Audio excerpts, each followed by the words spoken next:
Welcome everyone to Legion Gaming. I'm your host Donnie, and as always, I'm joined by my club co-host Duce. Hello, everyone.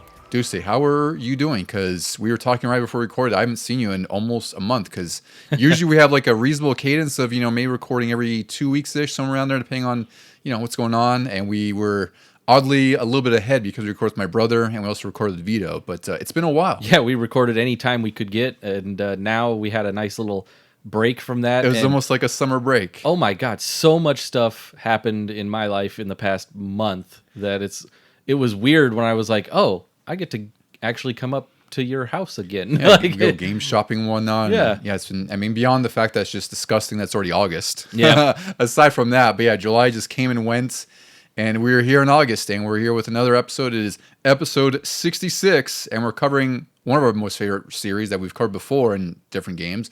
But we're covering Metroid Fusion and Metroid Prime today, which both were significant because they released on the same day. Yeah, we're continuing the saga just like we did 4 Donkey Kong games or episodes, but those were all back to back. And now we're bringing you back to the world of Metroid, which I am really excited to talk about because I really love this series. Yeah, this series really is fantastic. And honestly, this is when I got into the series even more than before, because we've talked on the Super Metroid episode where I absolutely love that game, but it took me a while to understand what that was because I had to get to Castlevania Symphony of the Night to really understand what a Metroidvania was. And once I got that on my belt, I was like, oh, I can beat Super Metroid now. But I think Metroid Prime especially is when I got into the series, and that's when I started to go back to Super Metroid and beat it, and Fusion, and once you got Zero Mission, I borrowed that from you and beat it.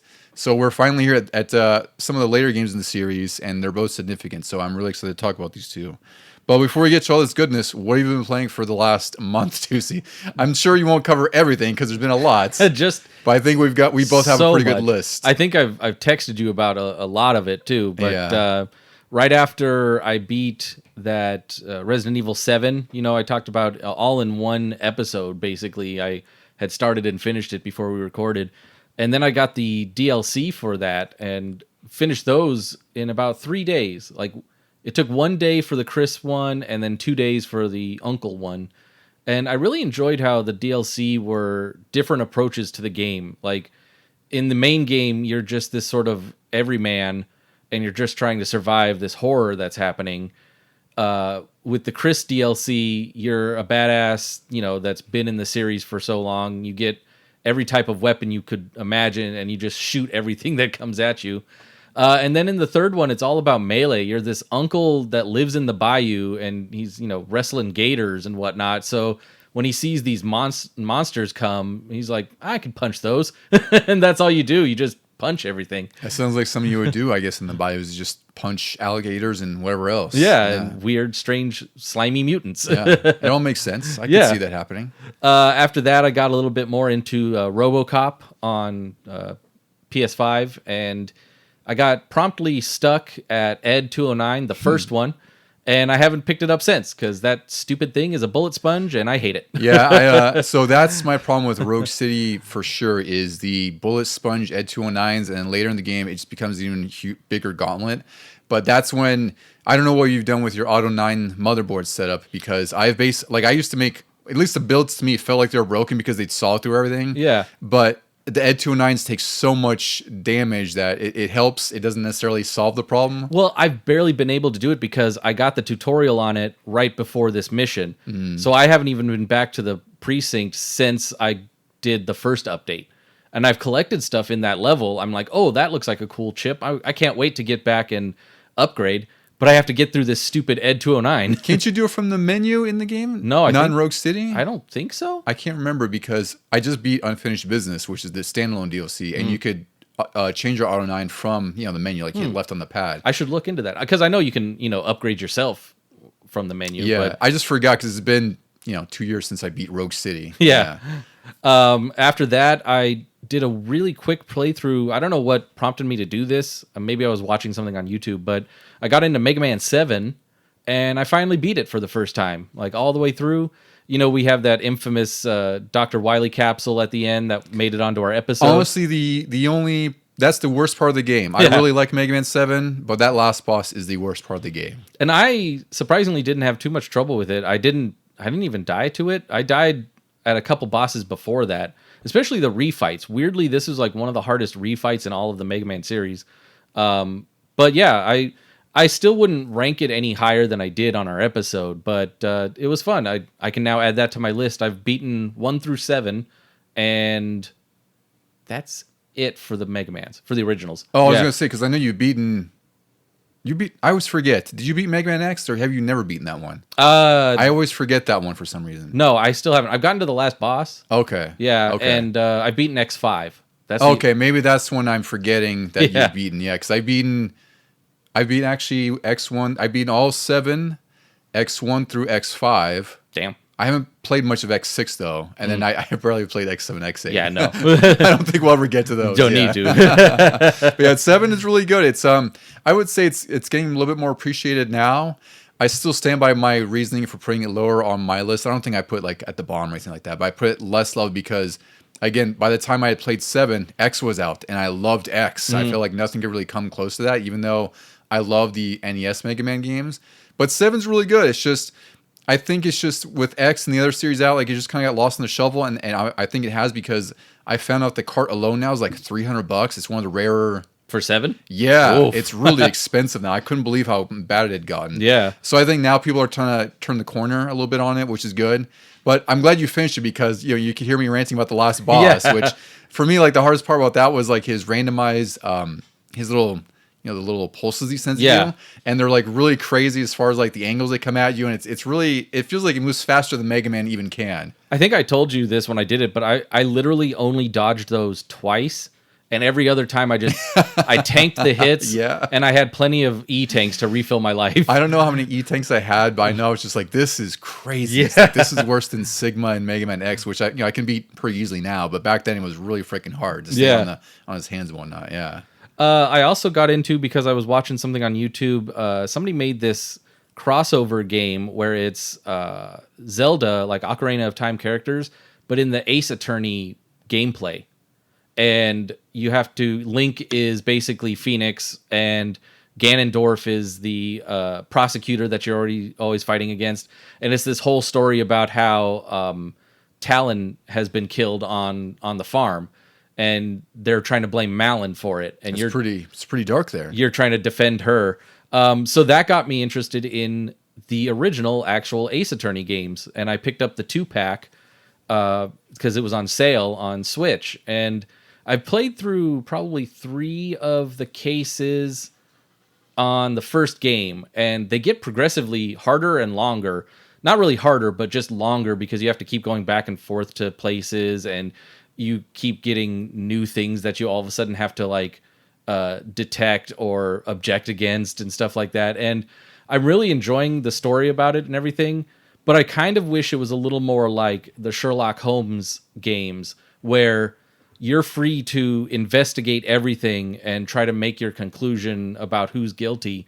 But this is kind of handholdy, and like it's telling a story, and you just have to sort of pick up on what it wants you to pick up on. Yeah, so I played a little bit of this because I do enjoy lawyer stuff just in general, just watching TV. I'll watch like depositions on YouTube for no reason, just because I have nothing, I just have in the background or something. Yeah. So I really wanted to play the Phoenix Wright games, and for me, it's I wish it was a little bit more open as far as the investigative stuff. Like I always go back to that Cthulhu game called The Sinking City, where a lot of that you really have to rely on like your wits and like small details of things, like going to a print company for newspapers to find an article for something, and like this is like 1920s or 1930s era, whatever, right? But Yeah. Phoenix Wright's sort of in the middle of the spectrum where they're trying to tell a story and trying to keep the narrative going, where it's like I'd imagine they don't want you to spend too much time getting stuck on a case, or God forbid, maybe picking the wrong clues, and you convict somebody who shouldn't be convicted or something in some sense like that, right? So I think it's a little bit more lighthearted in that respect. But what I did play, I really liked because of that. Like it's Capcom, and it has like all the charm, and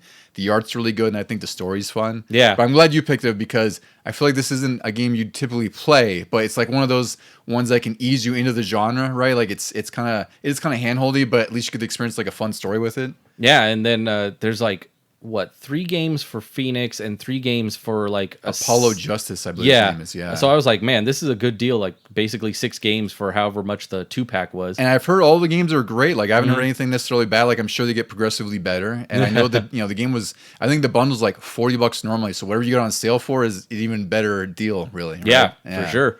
Also, in the interim, since we've been off, a really big game came out, and you'll probably talk about this on your side of things, but Donkey Kong Bonanza. Yes, that was on my list to bring up because we were really anticipating that when we recorded the N64 episode because it was about 2 or 3 weeks out and it finally released, and I really love it. It's very easy for me to love. Yeah, I have not really gotten totally hooked by it.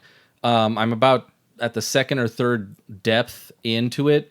I have about 88 bananas, I believe, or whatever they call them, banana gems or something. Banana like gems. There's bananas. Yeah. But they're golden bananas to me. Yeah.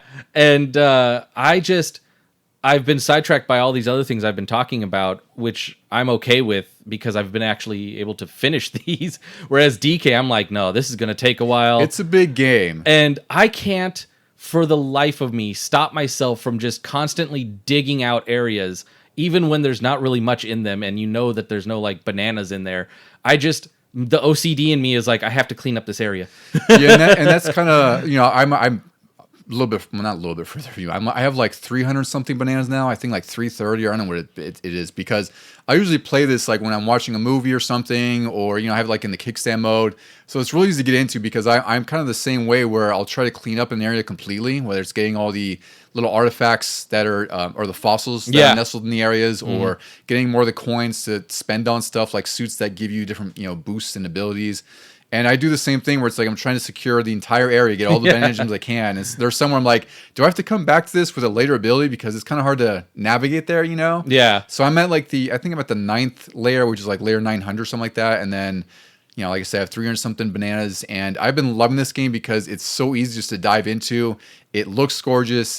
You could tell it has, it's by the developers of Mario Odyssey, like just through and through because it's all the same format. And the color and the look of it. Yeah. And the sound. And above all that, like I know there's only 777 banana gems in here, and I don't know how many other collectibles there are, but going back to how much we love Donkey Kong 64, despite the insanity of how many collectibles it has, this really makes me feel like it's the proper advancement of Donkey Kong 64, which is great for me because I truly love that game. It takes what 64 did and streamlines it because you're only DK. Yeah, you don't have to switch among monkeys, and it's really easy to just kind of find a flow and go around the entire world or map that you're on and find something. You're always finding something. There is so much to discover, and that's what it really is awesome about this too. And also because it's on Switch too, like the environments are huge. Like they're really massive. Like each layer, it's probably like two or three layers within sort of a subsection, whatever they call them. And they're all huge. So it's like there's times where you might actually go to the layer below and you're like, wait, I'm not done cleaning up the top. I did that. I was like, wait a minute. I know I missed some stuff up there. Yeah, and it has really handy teleports, fast travel system that helps a lot too. So it's like if you do sort of, if you progress and you want to go back, it's really easy just to click that and go back there and clean up. It's just a really, really amazing game so far. And it's gotten fantastic reviews, deservedly so. And it's definitely... like I have my disappointments with Mario Kart World. Like I really love it, but I have things where it's like we haven't touched it. At least I haven't in like a month, where it's been. Yeah. I almost said DK64. Bonanza is to me the sort of app. I hate to say app, but the game that should be a system seller for the Switch too. Mario Kart World is fantastic, but I think Bonanza is like that showcase game.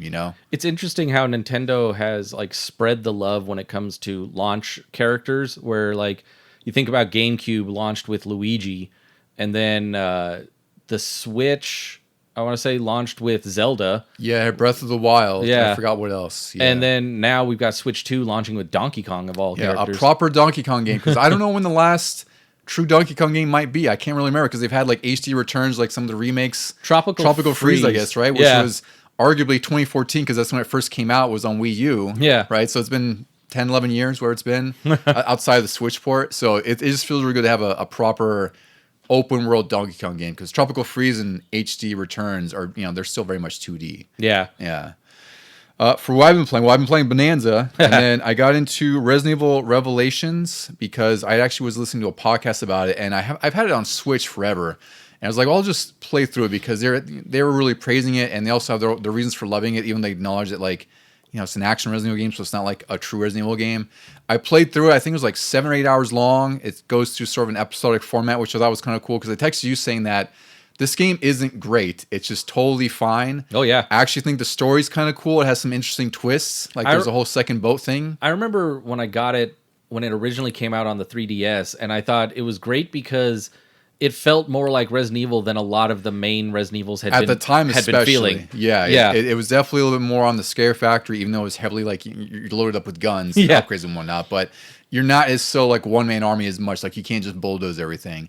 But it was really enjoyable. Like, the enemies were kind of whatever. You know, the bosses were kind of also whatever. Like, it just felt like a probable game expanded the Switch. Yeah. But I had a good time with it. It was 7 or 8 hours. I haven't really messed with the raid mode.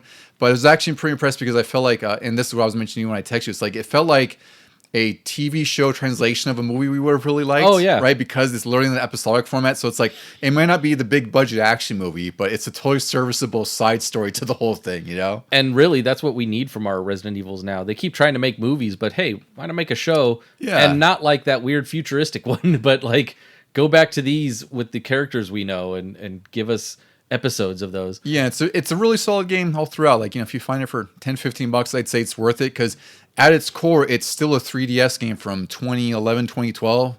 And it, you know, it looks spectacular on the Switch now. I say that for like a 3DS game translated Switch. Yeah. But it was a solid adventure, so I'm glad I played through it. I'm going to go through Revelations 2 at some point. I barely played the first chapter on that, so I'm curious to see how that pans out.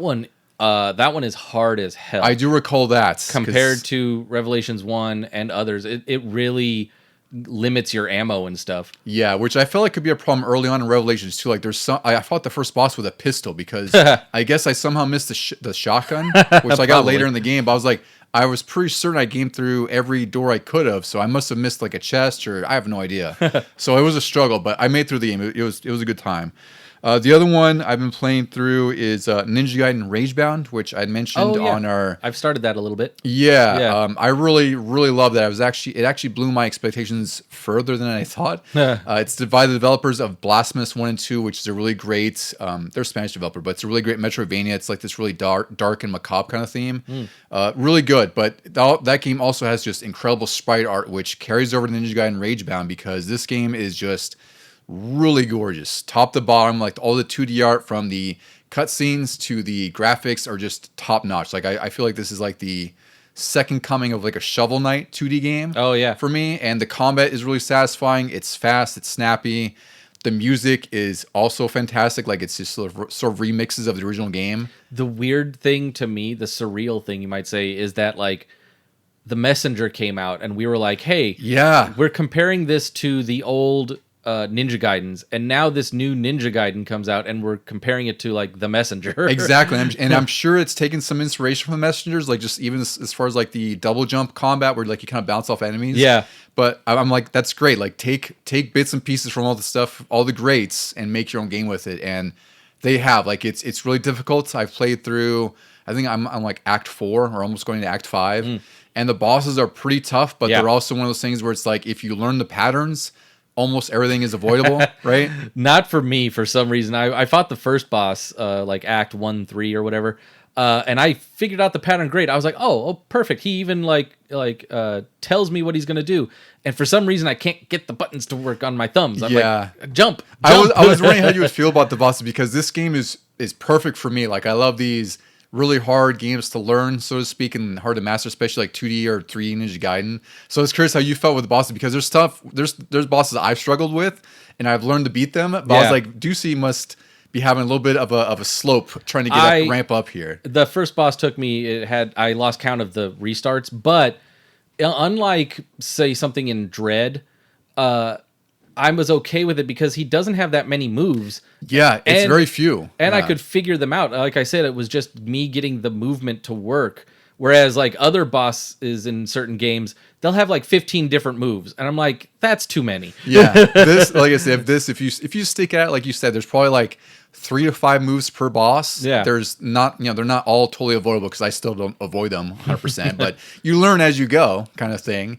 But I'm really enjoying it so far. I'm definitely going to probably put this in my top 10 list because it's just a spectacular 2D game. My favorite part was the first level. I guess you could call it the training introduction thing. Yeah. Is the cutscene from the original NES Ninja Gaiden. I was like, this is amazing. I love it because the game the game had me hooked right away because it had like the 2D sort of Ninja Gaiden music. Yeah. And then it hit into like this metal remix, like it transitioned from like the old style graphics to the new. I was like, holy shit, this game has me right away. So I'm really excited because there's also Ninja Gaiden 4 coming out later this year. And there's also Shinobi coming out later in August. So like I mentioned in our great games so far, obviously, like it's just so many Ninja games this year and I love them all. It's really great. And then the last game I'll mention is RoboCop Unfinished Business. This is we kind of talked about RoboCop, but this is the standalone expansion to that, and I really loved it. I got it last week, and I beat it already. Yeah. I platinumed it on PS5, so I have all the trophies for it. It was a really great time. It was like 10 hours-ish, which is just actually surprisingly long for a sort of a DLC game. Like, it's really almost like a mid-sequel. It's kind of like, you might have RoboCop 2. It reminds me of Miles Morales. Yes, that's a good way to put it. Where that could have either been DLC or it stood alone as a really good game and a story. Exactly, yeah. And I really liked it because it's a little bit more refined than Rogue City. Like, you could definitely tell that they cut down on certain things, like some of the annoyances of having like too many Ed 209s to fight you and just a barrage of robots. Nice. It still becomes a bit of a shooting gallery, but I feel like you have a lot more grips with things, and it is, outside the bugs I encountered, it's a really fun experience all throughout. I did encounter a soft lock though, which sucked. I mentioned this to you. Oh yeah. But there was a glitch that came around in it was mission 9, which I think there's like 11 missions in here, where you're left sort of defenseless as RoboCop, so to speak, and you have to go get your R9 pistol, which is like locked up because I should mention the story. The story is just a rogue cop took over Omni Tower, which is sort of like this technological hub for OCP that sort of handles all of the police forces and whatnot and all their tech. So RoboCop's sort of going up this tower to eliminate mercenaries and get to the top. It's very much like the movie Dread or like Punisher Warzone, which is kind of cool. But just get to a point where your Auto 9's taken from you, and I got a glitch where I couldn't pick up any more weapons. For some reason, I had the one weapon that you pick up to get to the Auto 9, but once you get to the Auto 9, you can't pick it up. So I'm looking at the thing, I'm like, what happened here? And I looked it up, there's no bug fix. Someone had a fix of just like unloading your ammo in the current weapon, and it lets you pick up another weapon, and that's what fixed it for me. And I noticed like after I beat it that they released the patch, which maybe addressed it, but that really sucked. I was like, I don't know if I'm going to restart this if this is like a game-breaking bug, but luckily it wasn't. And I finished it. It was a really fantastic time. It's just more of the same if you like that, just a little bit more refined, a little bit more streamlined. It's a good time. I'm sure Juicy will probably borrow it or wait till it goes on PS Plus or something, because I think it's only like $25 for them. It's a little bit of a bite-sized price compared to the main game. Damn. It's worthwhile though. I would say it's worth playing. All right, Ducey, I think it's time. We'll go back to 2002 and talk about some Metroid Fusion and Metroid Prime.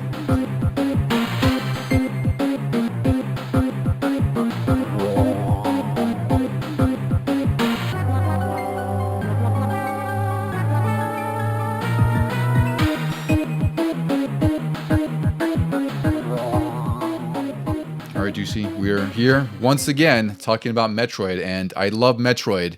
I don't know how many we'll cover because I think we've covered quite a bit of the games. There's just some of the stuff like Other M, which I don't know we'll really dive into. That's not necessary. I don't think so. Yeah, and there's like that awful 3DS game that we won't touch, Galactic Federation Force, what it's called. Federation Force, yeah. There's the other two Primes that I didn't play too much. Oh, that's right. I guess we could technically cover those, but Prime 3 is going to kind of suck because that's only on the Wii. Yeah. That's what sucks. That's confined there despite rumors of it coming to Switch too.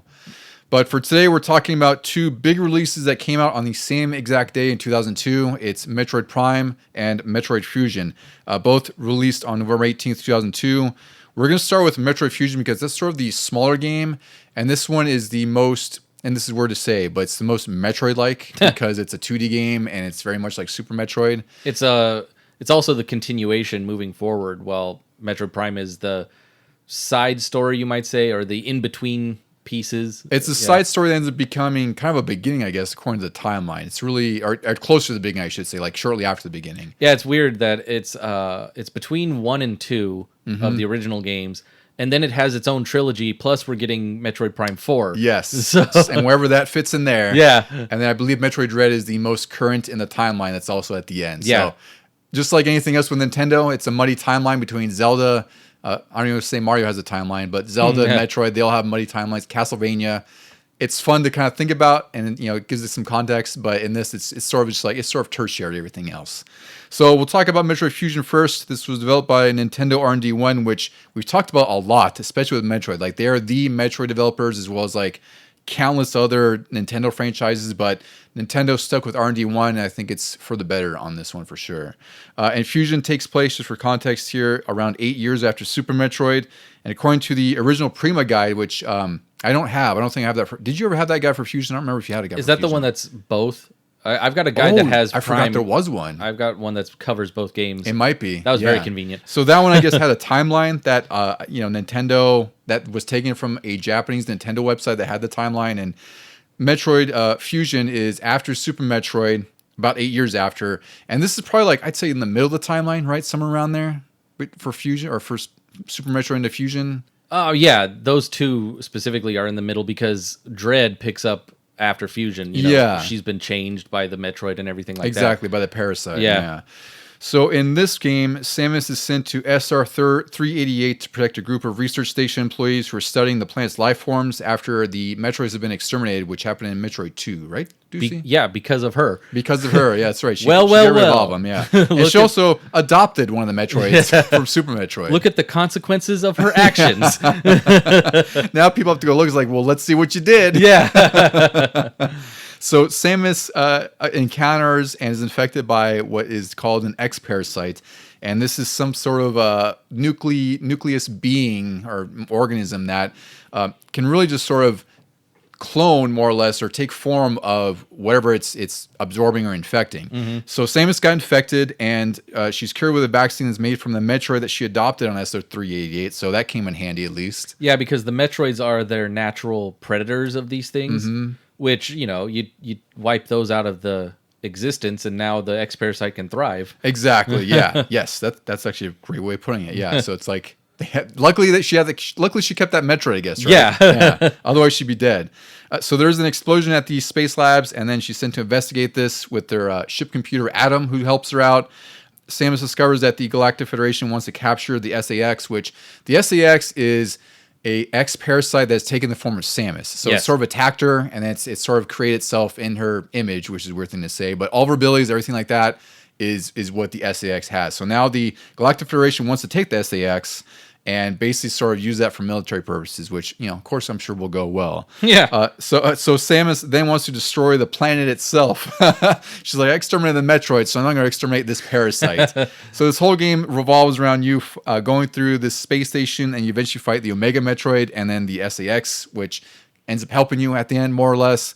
And that's really the story of this game, is for all of its purposes. It's another sort of extermination thing. Samus is a bounty hunter, so she's sent to take care of some business, and we're here to go through all the business. Well, I mean, she caused it, so she might as well start cleaning it I up. guess so, yeah. It's just one problem after another, so it never ends. So just destroy the planet to really make sure it's done, yeah. So development on this game was actually confirmed in March 2001. Development started after Metroid Prime was announced at Space World 2000. Nintendo R&D 1 also developed Super Metroid and a ton of other franchises, like we mentioned. Like there's Duck Hunt, Warrior Land, Virtual Boy, and basically most of the games on there. Of course, Metroid.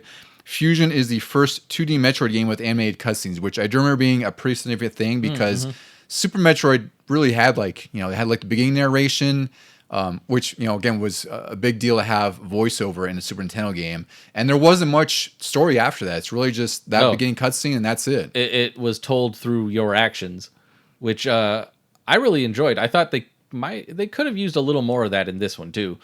I think so. We'll talk about it as we begin this, because you and I have, obviously we love this game, but I think we have some very reasonable criticisms of it. Not necessarily like bad things, but just stuff that we wish could have been streamlined, and maybe they didn't go so heavy-handed in, because I think they're a little bit safe. Yeah. So this is a really interesting game to talk about, I think, in general. So series designer Yoshio Sakamoto was in this, was handling this game again, and he wanted to do something unprecedented with Metroid over remaking a game, which I think is kind of, I think that's the right call, because I think at this point the GBA had been out early in 2001. I think it was like summer 2001, and I know you and I were waiting for more Super Nintendo-like games on there. We were happy with Super Nintendo games being ported over and going into a portable version. Yes. We could finally play Super Nintendo on the go. But you could tell that like Game Boy Advance was the next step in Game Boy, so why not try to open it up and see what it could do with original stuff? Exactly, and I think that's why they went with this. Is this also, that's the thing too, is like when you're doing a remake, you're always confined to the remake or the original game, right? So when you're doing a brand new game, you can still keep it, all these sort of everything that's in the series, like all the tropes, all the things that made it great. You can now apply that to the new game. I really enjoyed the story of this one where, she has to be saved by the DNA, but that's changing her on a physical level. And it is probably the best explanation for having to go back and find all your stuff again. Exactly. I was going to say, I was just about to mention this, like that sort of story angle does give context to why her powers are once again taken away. Yeah. That's the number one trope in Metroid is when you start off with Samus, there has to be something that takes just about all your powers away. Yep. Every single time. And she never learns that they can't make a suit that just, doesn't let that happen. So I'm glad that they did have a little bit of a twist. I thought the expert side thing was really clever to include that on there. Plus you have a clone, which, there's a little bit of mystery behind that in the beginning. That you was discover more as it comes along. That was also badass when I first played it. I was like, oh man. But then when it first chases you and like can kill you in 2 hits, you're like, you're like, nope. Yeah. I kind of, that's the parallel to me, like to the Emmys in Dread, where I didn't mind them at first and they're fine, but there's just too many interactions with them. And this is the opposite, where it's like, at least the interactions you have with SAX, it's only like, 2 or 3. Yeah. And just to run. And a couple of them you can avoid if you just are really stealthy. That's right. It'll never see you. You can just stay out of view. Yeah.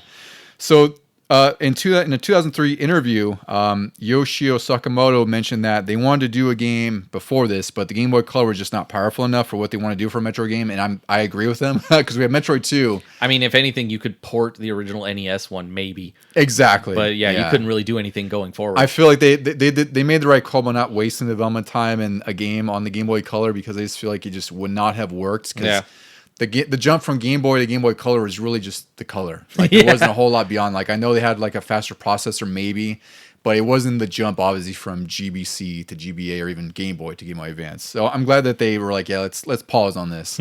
So the Fusion team that developed this, they also had made Wario. And they wanted to make sure, as a result, they only done Wario, so as a result, they didn't really have an experience with Metroid. So he wanted to make sure that the team really understood how important the Metroid series was, and that they really adhered to what made the series great. So he had them play Super Metroid, and he thought that some of the team thought the game itself was for the hardcore, which I agree with. Where if you're playing Super Metroid in 1994 and you haven't played Metroid before that, you're going to be pretty lost. You're going to have a hard time understanding where to go. There's going to be a lot of times where you get stuck, whether it's the bosses are hard or even just navigating through enemies. There is some key backtracking areas in that game where like it's necessary to go forward, you have to go back, and there's nothing really to tell you that. Yeah, and in the midst of that, you're trying to do that with limited health while also trying to find more health pickups in this, and it's a pretty massive world on Super Nintendo too. Super Metroid is pretty massive. So knowing that, they decided that they wanted to balance the difficulty better, because they thought that the hardcore difficulty, so to speak, for 1994 Super Metroid may not sell as well in 2001 or 2002. And I agree with them to an extent, but I think as we get into it later... Damn kids. I know. Which were basically still us. We're still us. Yeah. We're barely teenagers at this point. Yeah. So I think... We'll talk about that, when we get into the impressions of the game too. But I think they went a little bit too far on the, what's the word I'm looking for? Like on the other end of the spectrum. the other end of the spectrum as far as difficulty navigation, as far as making it accessible to casuals, so to speak. I agree with them though, because I think there was a balance there. It's just they went a little bit too conservative. We already talked about it way back on the Metroid 1 episode, but I think Zero Mission did a better job of balancing what Fusion did and what Super Metroid did. Completely agree there. Like Fusion is fantastic, but I think Zero Mission is just the better game overall, which ironically it's a remake. Yeah. Right? So R&D 1 did not consult previous Metroid games for programming techniques. This is what I thought was really interesting is I think Wario Land 4 had just come out. When you play a Wario Land game, like a more recent one, you can really feel it in Fusion. You could. Yeah. I feel like even like Samus's movement and her sort of pace. And the sound effects. Yeah, almost feel like Wario. Yeah. And once I read this, I was like, holy crap, I completely understand that now. Even though I've played both games, it's just something that you don't really recognize until you put them together, And also one little note, Samus' suit design was changed with the canonical X parasite infection as a reason to change the suit and kind of refresh it, which I guess it makes sense. Like this is like a new console, new system, new game. You kind of want to jazz up or, change Samus but not change her too much. I'm not terribly fond of the suit design. Like I think it's cool, but I think it's a little too awkwardly colorful, like with that sort of teal and yellow she's got on. I liked that. It gets weird when you get the suit upgrades like the Varia and the Gravity, because then the color palette gets wacky.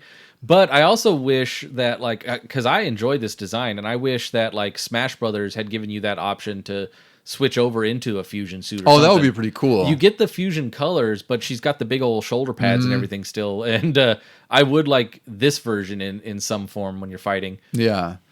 So one thing I'll get into before we get into reviews here is a couple of fun things that I didn't really forget about, but I just didn't really use back then because I didn't have the GBA link cable. But because Prime and Fusion released on the same day, they actually had some interoperability with the GBA link cable. So back then, only a handful of games would allow you. I think there's like Link 4 Swords, there's the Metroid games, and a few others where you could actually connect your GBA. That Final Fantasy one, too. Oh, yeah. Final Fantasy Crystal Chronicles had some kind of compatibility with that. And usually would unlock certain features, or it actually be like a map screen or something else. It was actually really cool. Well, like with Link 4 Swords, didn't you have to play it with I believe you did. Yeah. I don't know if you had to. I don't remember what it was. There was something where it was some sort of requirements, and I'm sure that's why we didn't play it, because it quickly became costly. And also, in our little circle of friends, you and I are the ones who had GBA, I think, and my friend Brandon. That's it. And I think I had a link cable, but it was only to link between two GBAs. Yeah, and the one for the GameCube one is a different one. Yeah. Yes, because it was like a cartridge port thing that went to, it was weird.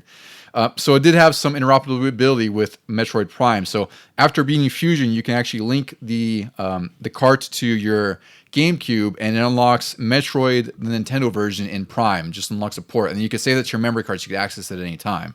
And then after you've beaten Prime and you link it to Fusion, you get a Fusion image gallery that also includes. Oh no, you get the Fusion suit. Excuse me. In Prime. Yeah, that's cool. That's right. Yes, so you get a bonus suit there, and then also the did a Fusion to Zero Mission connection, which I didn't know about. I don't recall this, at least. Oh, wow. And that unlocks a Fusion image gallery, including ending images. So it's kind of weird. I guess if you haven't played, I don't know how that works. Like, it's weird to include like an image gallery and ending screens in Zero Mission, unless you forgot the ending and, I don't know, you want to connect them and you're like, I guess I'll figure it out this way, you know? Or you're like me and you never beat Fusion before you beat Zero Mission. I guess that's also true. Yeah. All right, so we're going to do a few reviews here, Deuce, before we get into the game bits here. So I got a few things here. We have EGM, Game Pro, Nintendo Power, and also I got the Metacritic. Spoiler, this game reviewed very, very well for very good reason. The Metacritic is at 92 out of 100. Damn. Yeah, really, really high marks. EGM reviewed this in issue 162. They gave this a 9.5, a 9, and a 9. Best feature, flawless gameplay. Worst feature, navigation rooms limit exploration. Mm-hmm. Yes. Quote, all games should feel this good. Fusion is proof you can never have too much of a good thing. One reviewer said that the music wasn't as memorable as Super Metroid, but all three reviewers absolutely loved the game. One reviewer also noted that they were split on the navigation rooms because one thought it was great to minimize frustrating backtracking, but then the other kind of thought that it cuts down on game length since you're not backtracking, which I agree. There's always a balance to that, and I think, like we mentioned before, this game skews too much on the safe route, where it's like every other second you're being kind of told where to go, what to do. Yeah, it's so weird. You go through some of the areas and you see, like, oh, there's a power bomb block or there's a screw attack block, where in Super Metroid you think, okay, at some point I'll make my way back here and I'll go through those areas and I'll probably get some new missiles or something.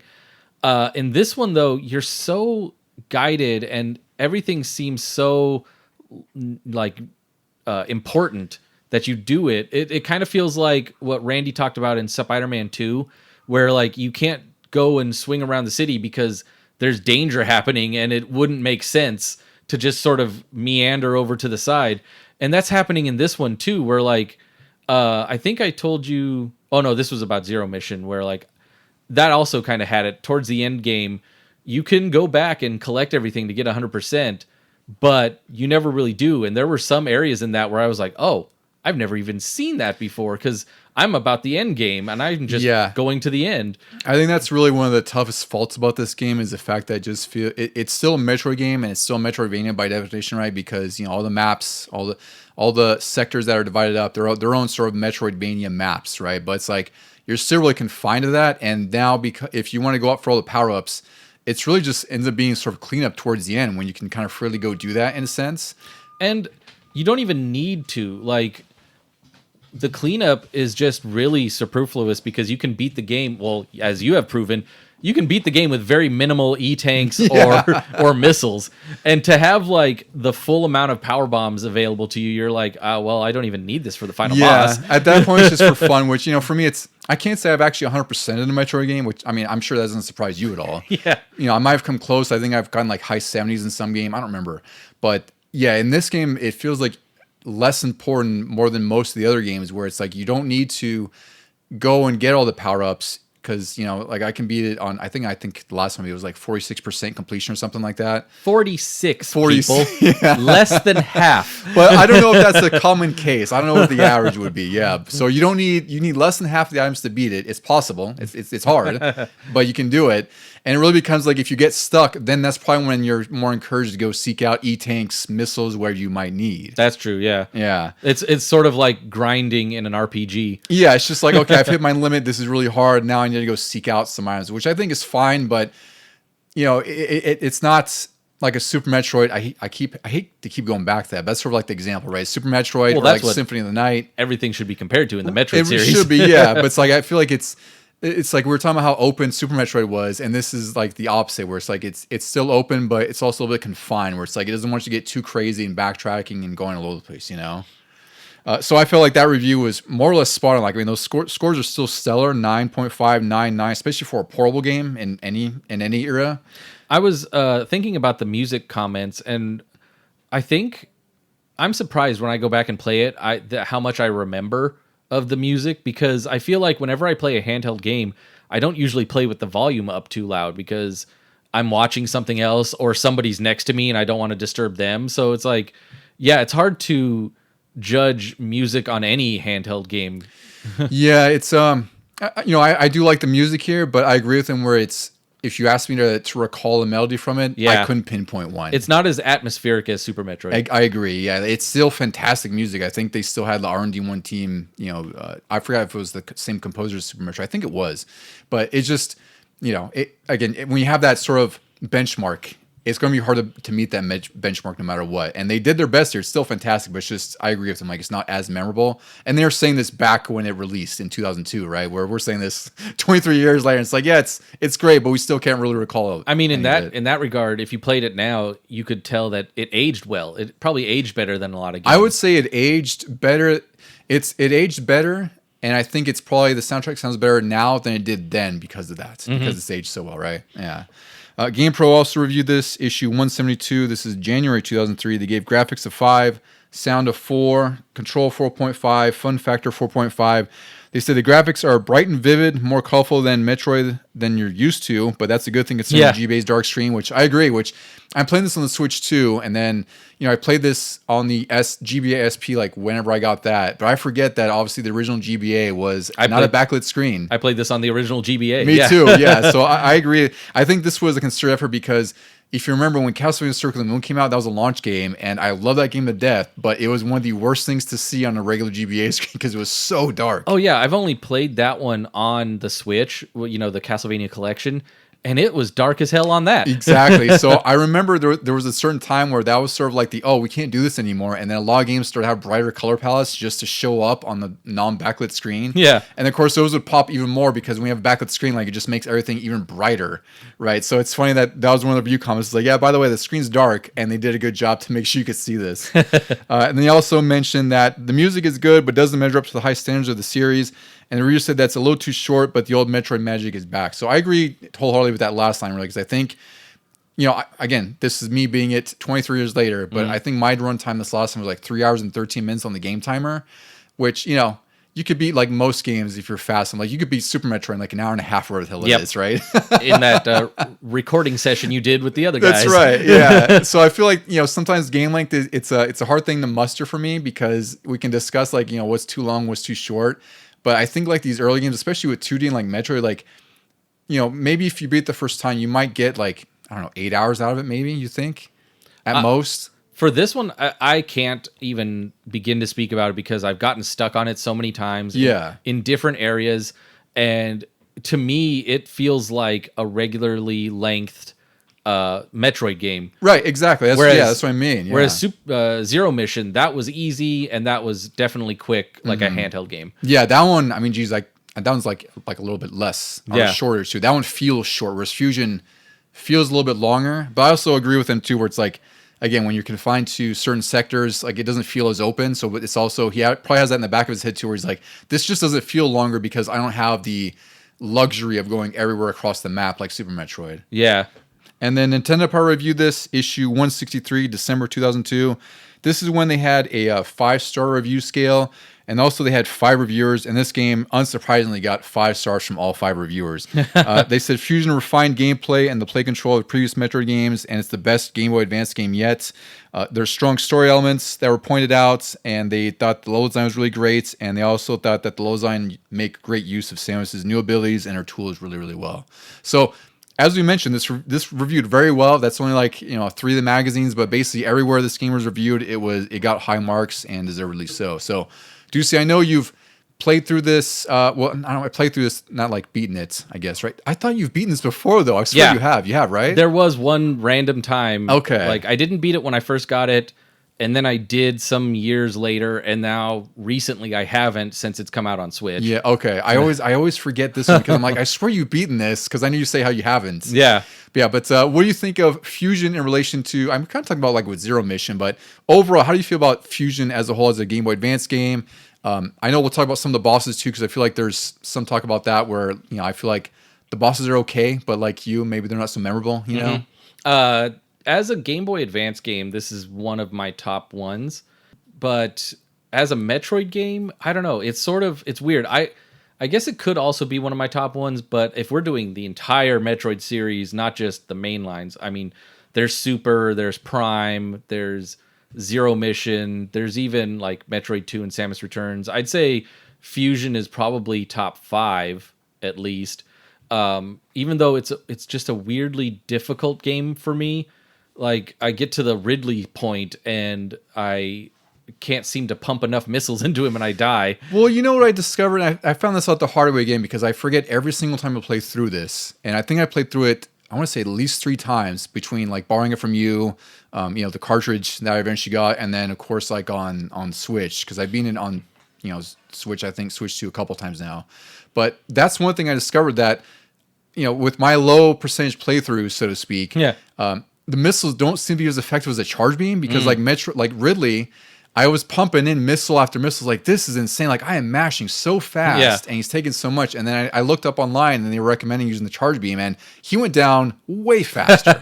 And I found out that was the case with a lot of the bosses for some reason. And I feel like that's the opposite of Metroid where I feel like I'm always using missiles in most of the bosses, right? Yeah. And it's weird. Every time I play this again or start it up, I don't get stuck, but I have difficulty at different things. Like the snake thing that goes really fast that gives you the speed boost. I just died to that on my most recent playthrough. I was like, I don't remember ever dying to this before. There was a playthrough before this where there's a mandatory section where you have to run from the SAX. There's no hiding this time.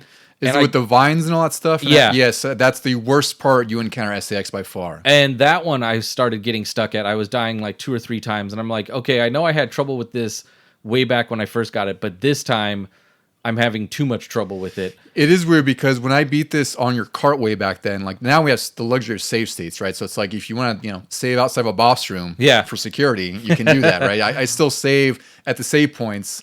But now you have to make sure you don't save your like you did with Super Metroid, where it was, where you accidentally oversaved your save state or something. Yep. Yeah, so I do remember this game being pretty difficult. I feel like this is one of the more difficult Fusion games or Metroid games, despite not being lengthy and despite how sort of focused it is with sort of getting you to go to your objectives or what have you.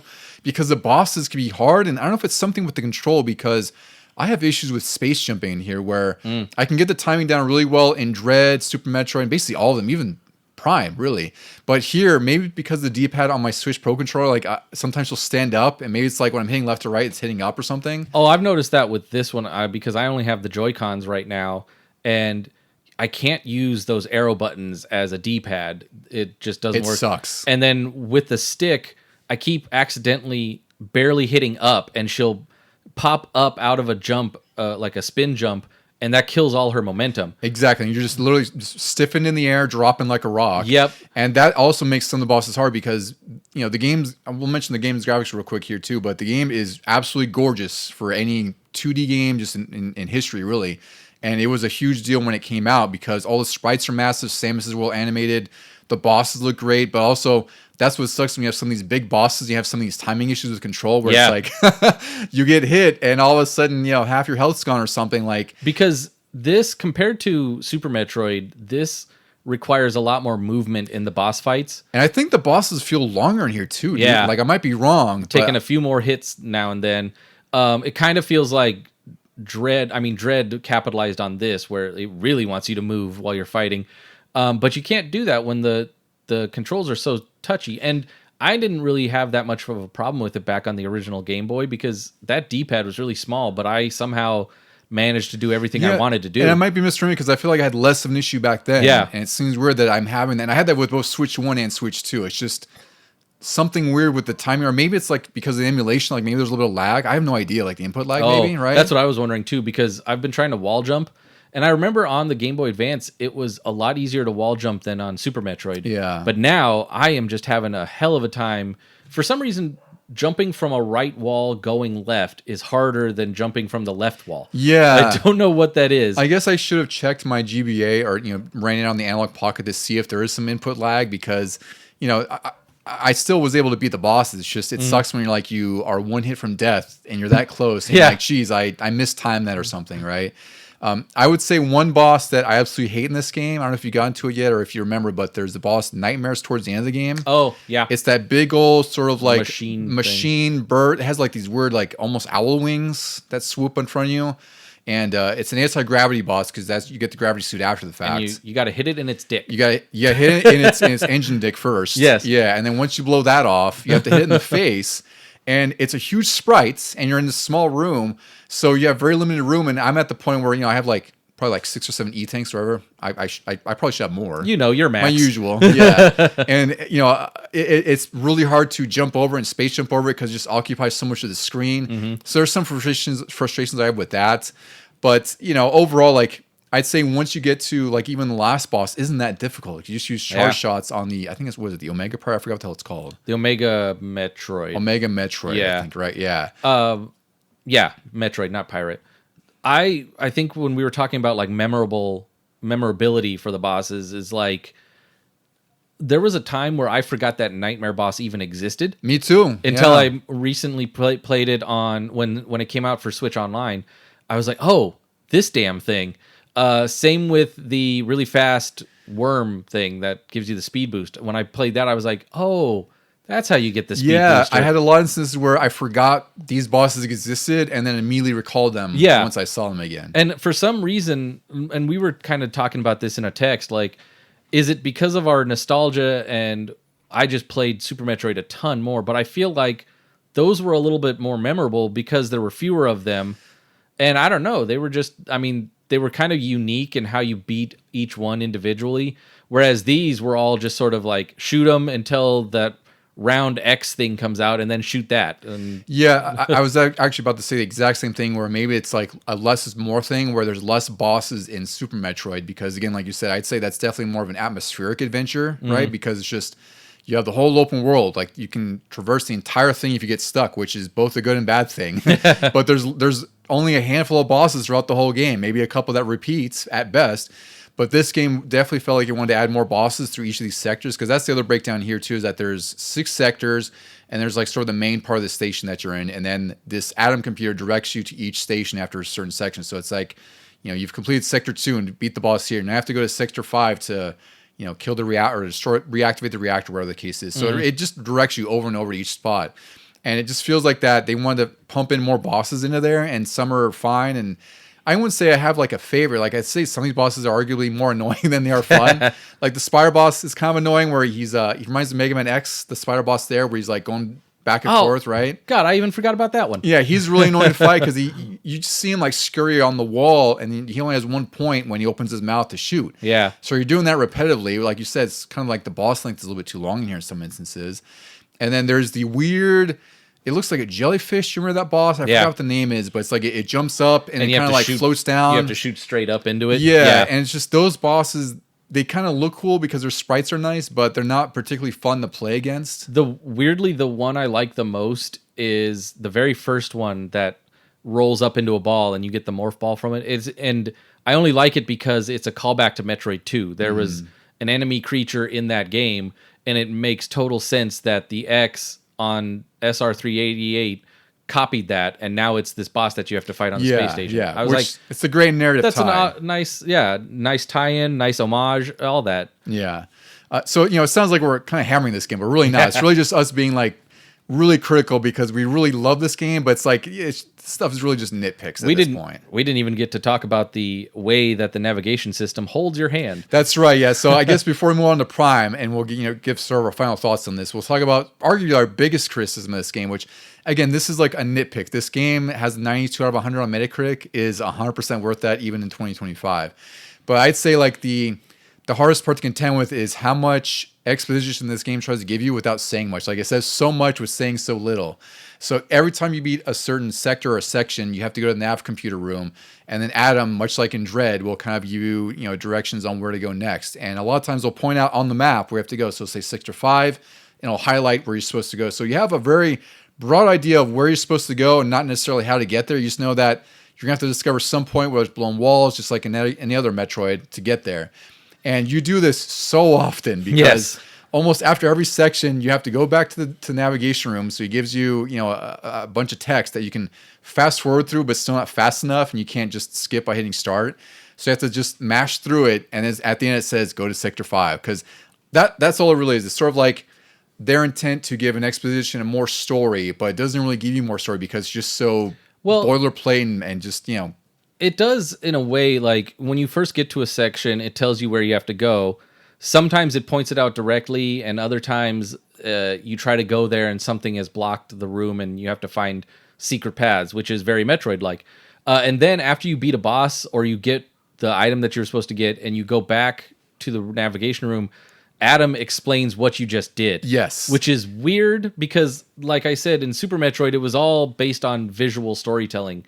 And in this one, it's still visual, and then Adam is like specifically pointing out, oh, that X parasite just destroyed that room. It's like, yeah, I saw that. Yeah. What my favorite is, I just got the plasma beam again, and he's like, oh, you got the plasma beam, huh? I wonder how that happened. Yeah. You're still not ready to fight SAX, though. You're like, I don't know. I'm pretty much cutting through everything. It's weird. So it's like, I appreciate it because it, does add a little bit of story, but I don't think it's very substantial because it's really just a means to advance you to the next part of the game, right? Because they're not really giving you much lore and much detail. Like we'll get into Prime, which is just brimming over the top with lore just because you can scan it everywhere. Mm-hmm. Whereas this game, they tried to give you a story to follow, and it does it really well. The story's really great. It's just there's a little bit too many interruptions, I think, for what the game does, and it does become very handholdy. But again, I think that was their intent, is they want to make this sort of an accessible Metroid game, which I think is great. I don't want to say it's a Mystic Quest of Metroid. Oh, yeah. Right? Because it's still really, really hard. Yeah. But they did their best to be like, okay, this is how the flow of Metroid game goes. Like you go here, you collect an item, you go back, you backtrack. And that's really what this does. If anything, this would have been great in Super Metroid back then or something, or even NES Metroid if it was possible, where it's like it kind of guides you on where you need to go and how to get there. Because I think that's always the hard part with a Metroidvania game is understanding how the game flow works, right? Zero Mission did it better because you just go onto that Chozo statue, which doesn't talk to you, and then it lights up an area of your map which you might not have even discovered. So you're just trying to go blindly to where this dot is. Yeah. And it's like, yeah, Fusion probably could have done that too, where you didn't need something constantly jabbering at you. You're just like, push a button, look at the map. Okay, I'm going to go there. Yeah, I think, because Zero Mission came out after this, and I think that was a very wise thing to do, is just to streamline it by saying, go here. We're not going to tell you how to get there. Just, this is where you need to go. So you have sort of a North Star on where to go. Whereas Fusion's like, it's literally guiding you the entire way. Here you go. Take my hand. We'll cross the road. And it's also interesting because you can't go anywhere. So it's like, even if you try to go backtrack, like the door's locked. Like you're locked in until you do the navigation prompt, then it tells you where to go next. So again, like that's a nitpick. This game is absolutely amazing from top to bottom. But I totally agree with some of the reviewers, and even the reviewers reflect that, where they gave it high scores like 9s and 10s, and they said like, yeah, it's like I appreciate what they did to mitigate backtracking, but it's almost too far on the opposite side of the spectrum, where it's almost like a guided linear experience. I will have to say, no matter what we say about it here, I really liked this game when it came out. I really loved it because it had been so long since Super Metroid, and I had been playing Super Metroid that entire time. Yeah, but it's 8 years since Super Metroid. Yeah, it's a long time. No N64 game, no Game Boy Color game. No, and so when this came out, I was like, finally, a new Metroid, hand in hand with Metroid Prime, which I think I got both of them right when they came out, like either for Christmas. I think I got them both for Christmas that year, like the very next month. And I was just looking forward to both of them. I didn't even pick a favorite between one or the other. I would spend time on my GameCube, and if I couldn't, maybe because Mom was playing Zelda, then I played the Metroid Fusion or something. I was going to say, it's really the perfect of both, or perfect end of things, where it's like, yeah, you could play Prime, and then if you're eating dinner or something, you were playing your GBA or whatever the case was, or watching TV or something. Yeah, so this really is a top 10, maybe even a top 5 Game Boy Advance game. You know, our nitpicks, again, like if out of a scale of 100, those are the reasons why we'd give it like a 97 or something, right? This is still an amazing game to play. And I think if you've never played a Metroid game before, this is a good one to start with. But I will say it can be pretty difficult at times, especially it's really the bosses that are the most difficult. I feel like the nitpicks only come from all these years of other Metroidvania games coming out. That's also true, because back then, you know, we loved this game all the way through. And we weren't as critical, but also, like, you know, we were teenagers, so we weren't really looking at sort of an objective eye of things, right? Now it's just like we're looking, it's like, yeah, like it's fine, but maybe this, you know, maybe they could have cut down on this. But there's just so many more examples now of what you could do. Yeah, and obviously there's probably gonna be a lot of games that are influenced by Fusion anyway. Yeah. The interesting segue to this is, as we get into Metroid Prime, that is the complete opposite. It does not tell you where to go. Yes. And I have, in my recent replay, I've gotten lost a number of times. Which is exactly how I felt back then. But I guess that's, like you said, perfect segue into Prime. So we'll talk about Prime now. But Prime to me was, like I mentioned at the beginning of the episode, towards the beginning of the episode, was that that was really what set me on the path to loving Metroid as a series, because, you know, I appreciate Super Metroid. I couldn't beat it. And then when I played your Fusion and played through it and Prime, I was like, holy crap, like I'm invested now. Like I understand it. I understand the game flow. I get it. It clicked. And it's interesting because this game, I feel like, is almost as, I mean, it's more grand than Super Metroid, and it's even easier to get lost in this. So that's why it's interesting for me, where it's like one of the things that I had to grapple with in Super Metroid was getting lost. And this game, it's first and foremost about exploration, and it's easy to get lost. Perhaps more than any other Metroid game outside of, like, you know, maybe Metroid 1 or something. For sure. Yeah. So we'll talk about it now. So this was, like I mentioned before, this was also released November 18th, 2002, same day as Fusion. So that's a huge day for us, no matter how you slice that. This was developed by Retro Studios and published by Nintendo. So it's interesting because Retro Studios was created in partnership with Nintendo, and it was also by Jeff Spangenberg. He was a veteran who had history with companies like Iguana Entertainment, and really one of the reasons they got him was because he was behind Turok on N64. So there's an interesting parallel that I didn't even consider until I read about that the N64 sort of killer app FPS was Turok, because of, you know, it was a huge open world area. Granted, there was a lot of fog. It looked graphically impressive. It was a little bit more freeform than most first-person shooters. Like, it was still just shoot everything that moves, but you also kind of explore and, you know, get keys and whatnot. And, you know, a few years later, like 6 years later, they created Metroid Prime, which is like a weird, I don't know how you want to call that, not tangentially related to Turok in some ways. It's a weird mashup of Turok and GoldenEye, if you think about it. Yeah. It's very more structured like GoldenEye, but wide open spaces like Turok. Yeah. I'd say that's probably a fair amalgamation of the two. Yeah. So we'll get into the story before we get into the development here. So Prime takes place after Metroid/Zero Mission in the Metroid timeline. In this game, Samus responds to a distress signal from the space pirate frigate called Orpheon. The pirates have been killed by their own genetically altered test subjects. So suck it. That's why you don't do these things. Right? Yeah. She should have just flown on by. Yeah, exactly. That's it. Yeah. So Orpheon begins to self-destruct after Samus kills the Parasite Queen, which we'll get to later, but it's a really impressive first boss to make a first impression. Yeah. So she kills the Parasite Queen, and then Meta Ridley appears and also escapes, and then Samus chases him to a planet called Talon 4. And on Talon 4, Samus discovers that a race of Chozos have been killed off by Phazon, which is this, I don't know what you'd call it, like, I guess it'd be sort of like a parasite, like X, or I don't know how you'd call it, like. No, it's just sort of like a substance that just. Yeah, I don't know if it's sentient, but it's like this poisonous goo. Yeah, it's like a blight or something like that. Yeah. It's really weird, yeah. And then Phazon has been used and experienced by the space sprites, so they've used whatever the hell's on this planet to, genetically modify organisms, and that's what ended up letting themselves. Yeah. And ultimately, they wanted to create what's later we discovered sort of the it's called Metroid Prime, like that's the sort of big boss of the game. So Samus discovers that the Chozo create a template to contain Prime and limits Phazon from spreading.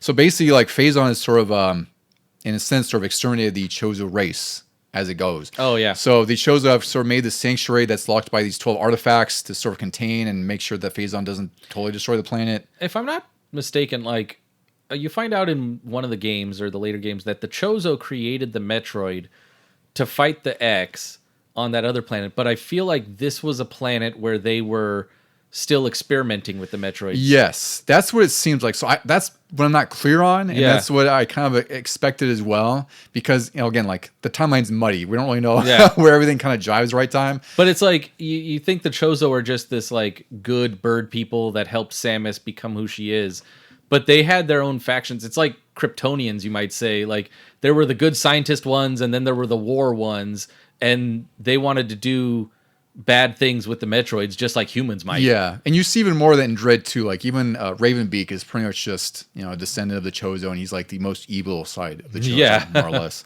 So you collect the 12 artifacts, and then this allows you to defeat Prime, and then Meta Ridley, and then, like always, Samus escapes in her ship. So development of this game, it's had quite an interesting development sort of pathway, because there's a lot of controversy with this game when it was announced and shown. And it's interesting because I was skeptical of it. Like, I wasn't sure how to feel about it. I was kind of lukewarm. And it's, it was, frankly, I feel like it's a bit of a miracle that the game ended up coming out to begin with.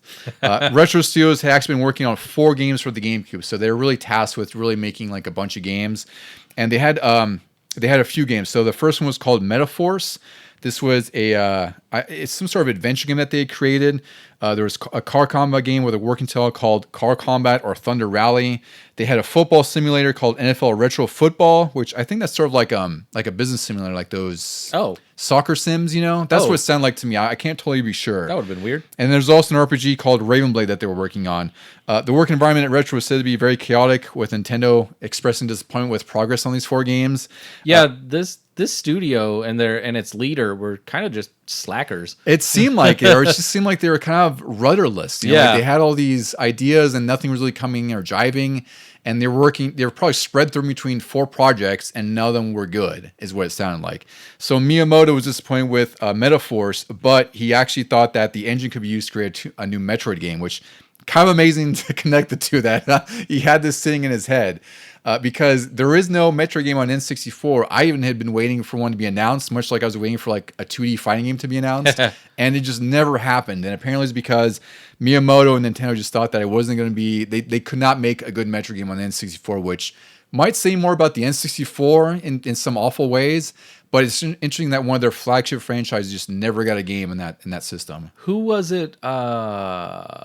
Treasure, or who made Mischief Makers? Treasure. That's what I thought. Like, they should have made a weird 2D, 3D Metroid side scroller. Amazing if on N64. Yeah. But as we've seen with like PlayStation games, people just weren't thinking about 2D. Especially on the N64. Yeah. Because Nintendo was so steadfast on making sure everything was showcasing 3D that they really didn't want 2D games from what it seemed like. There's only a handful, really. Like, we could probably count them all on 2 hands at best, right? Yeah. And everything's 3D, whereas PlayStation was, trying to firmly plant itself in 3D, but there's still a lot of 2D greatness happening there, and people were far more receptive on there too. So it's weird. It's like, it would have been nice to have a 2D N64 Metroid game, but I also understand why Nintendo would not do that. And it's probably for the better that they didn't do a game because it probably would have not been great. Yeah, and maybe ended the series for all we know. Yeah, I think a 3D Metroid would have looked like the Castlevania 64. Like, yeah. It would have been a mess. Slow and clunky and not Samus. No way. Yeah. Can you imagine using an analog stick to like do a space jump or a screw attack and trying to aim an enemy? Or just, it would have been disastrous. You're slowly turning to try and aim. Like, yeah. You would need the Z targeting from Zelda or something. And that's even if they would have thought about doing that. Yeah. Right? That's also an assumption too. Like they could have just made a freeform like Turok. Yeah. And it could have been a big old mess. Yeah. But nonetheless, they decided not to do it for very good reasons. So this game was actually going to be a third-person game until Miyamoto suggested that they shift to first-person. So we take this as it is now, but I don't think we can overstate how controversial this was when it was announced. I remember magazines, websites just being absolutely skeptical, like, what the hell is this? Because I think, though, if we had known... I did not know until recently that it was Miyamoto's idea to change it to first person. I didn't either. I thought that meant a retro first kind of thing. If somebody had mentioned that, like, oh yeah, it was him, it was his idea, and he's had so many like brilliant, just off the cuff ideas that have worked out, like Donkey Kong 64 with the guns turning into coconut guns or whatever. Like, yeah, I would have definitely been more accepting of this game than we were at first. I think so too, and I think because also the thing to consider too is this was 2001 when it was like announced, or 2000 I should say, somewhere around there. So there was no new Metroid game for 6 years. So I think that's also what contributed to it too, is people were skeptical that it was Retro Studios, who was basically a new studio. Yeah, they had seen nothing from them, and on top of that, it's a 3D game in a 3D environment with first-person perspective. That is like, I think if people look at that on its surface, they're like, this sounds like the worst idea imaginable, right? Because I think that's what people looked at. It's like, we know what Metroid is, and this doesn't feel like Metroid. But as we'll talk about it, it was all for naught. It meant nothing because it ended up being one of the best games ever and still one of the most significant first-person games ever, yeah. So this change to first-person apparently came from Rare's camera issues in Jet Force Gemini, which... I think that makes sense. I'd say that makes sense. And I would say thank you, Jet Force Gemini, because that probably contributed to why this game is so good on top of all that. Miyamoto believed that third-person shooting also wasn't very intuitive, which I can kind of see as well. Mm-hmm. I can understand, especially maybe at this time in 2000s where, we had a lot of third-person and first-person games, but they still weren't, dual stick wasn't as common as it is now, so it's a lot more streamlined. You could do a third-person shooter now with Samus, but you could. Not back then. People were still trying to find their footing back then, yeah. And then senior artist James Dargy, I think it's pronounced, said it took 6 months for them to create a level that Nintendo approved. And then after that, they had less than a year to make the rest of the game. So the staff was said to have worked 80 to 100-hour work weeks during the last 9 months, which, that's basically the entire development time of the game. So we talk about how awful crunch is nowadays, and it's awful that it exists, but it seems like it could have been even worse back then because it wasn't so well known. Like you and I would come out, especially because we were teenagers, like we see games come out. My assumption is they have a whole team of people making this, and it's just like, a 9 to 5 workday. But apparently it's not. It's just the game industry is notorious historically for crunch, and this is another example of it. It's also weird when you think about, like, there was this crunch, but the game came out amazingly. And then something like Cyberpunk has crunch and comes out like shit. Exactly. and that tells you where... There's crunch and there's also proper development time. Yeah. Right? Because they crunched out Metroid Prime in, where it was, we'll say like 16 months where it was. And they felt like they had enough time to do that. Where Cyberpunk felt like it was another 2 years off and they were still doing crunch time. So it's like they would have needed, double the staff in that short time to do that. So it's wild, like what, the results of crunch are versus what they are in some instances, right? It's literally hit or miss. Some games are successful for it. Others not so much. And really, it should never be happening. It should never be happening to begin with. Like, just for God's sake, it should not be happening. That's really the whole bottom line here. Yeah. So Nintendo created the music while Rachel handled the art and programming, and both worked on the design of the game. Director Pacini, I didn't get his first name unfortunately. Mark Pacini, excuse me. He said the team tried to make the bosses the biggest challenge so that players would not be afraid to explore. The focus on exploration led them to spend time on making platforming approachable. So that was another big thing that this game that was new to really first-person shooters. Like we always had jumping, but it was really difficult in a lot of games, even on PC. It could be imprecise, maybe overly sensitive. Turok is another great example we'll go to. God. Where, sometimes you're slippery Turok jumping on these tiny pedestals. Like the tiniest little pinpoint stalagmites. Like Yeah. So again, Metroid being such a very jump heavy game just by the nature of exploration, it really was important that they got the jumping right in this game. And it was hard to do in first person games, but as we get to they absolutely freaking nail it in this game. I think it helps that Samus isn't wobbly like Turok kind of was. Yes. It's more stiff. She's more weighty. Yeah, more stiff like a GoldenEye or a Perfect Dark. And then you trust when you jump. Except in one of my recent playthroughs, the whole reason I got lost was because I didn't trust myself to jump from one platform to another area. And so I didn't realize that's where I needed to go. I was like, no, I have to come back when I have a better jump. But no, they were like, you can do that in one. You're fine. You got a little more. You got a little bit more push than you need to. Yeah. That's always fun when it's like the reason you get stuck is like the dumbest reason. Yeah, I hate that. Yeah, I just didn't believe in myself. I wish I believed myself more. Oh man. All right, Deucey. So let's get into some reviews here. So this is a stellar game. This has a 97 out of 100 on Metacritic. Holy crap. And then the remastered version that was released on Switch, I don't know, 2023, 2024. I forget when that was released already. It's just gone by so fast. Couple right? years ago. Yeah. That got a 94 of 100, which also tells you, for one, how well this game ages, because the remaster, it's really it's built on the foundation of Prime, and it's damn near a remake the way that the visuals are. It's really amazing what they've done with it in the remaster. Oh, well, I consider this a true remaster because they didn't change anything story-wise or level-wise or even enemy-wise, and then they just made it look good and modern. And basically, it looks like how I remember it looking on the GameCube. It is definitely a remaster, but I meant more like as far as the visuals, the visual upgrade, that almost looks like a remake level. But again, it's also a testament to how good the original looked, like you said, where a lot of instances, the art style and art design will usually outshine technical prowess, right? Because a game might look technically great, and 20 years later, it's like, all right, well, it looks like it's from 20 years ago. Whereas Prime looks like, it could be released today just from the art style and what they do with the visuals. It's really amazing. It very much fits with what we've seen of Metroid Prime 4. Yes. Which is going to be on a modern system. I cannot wait.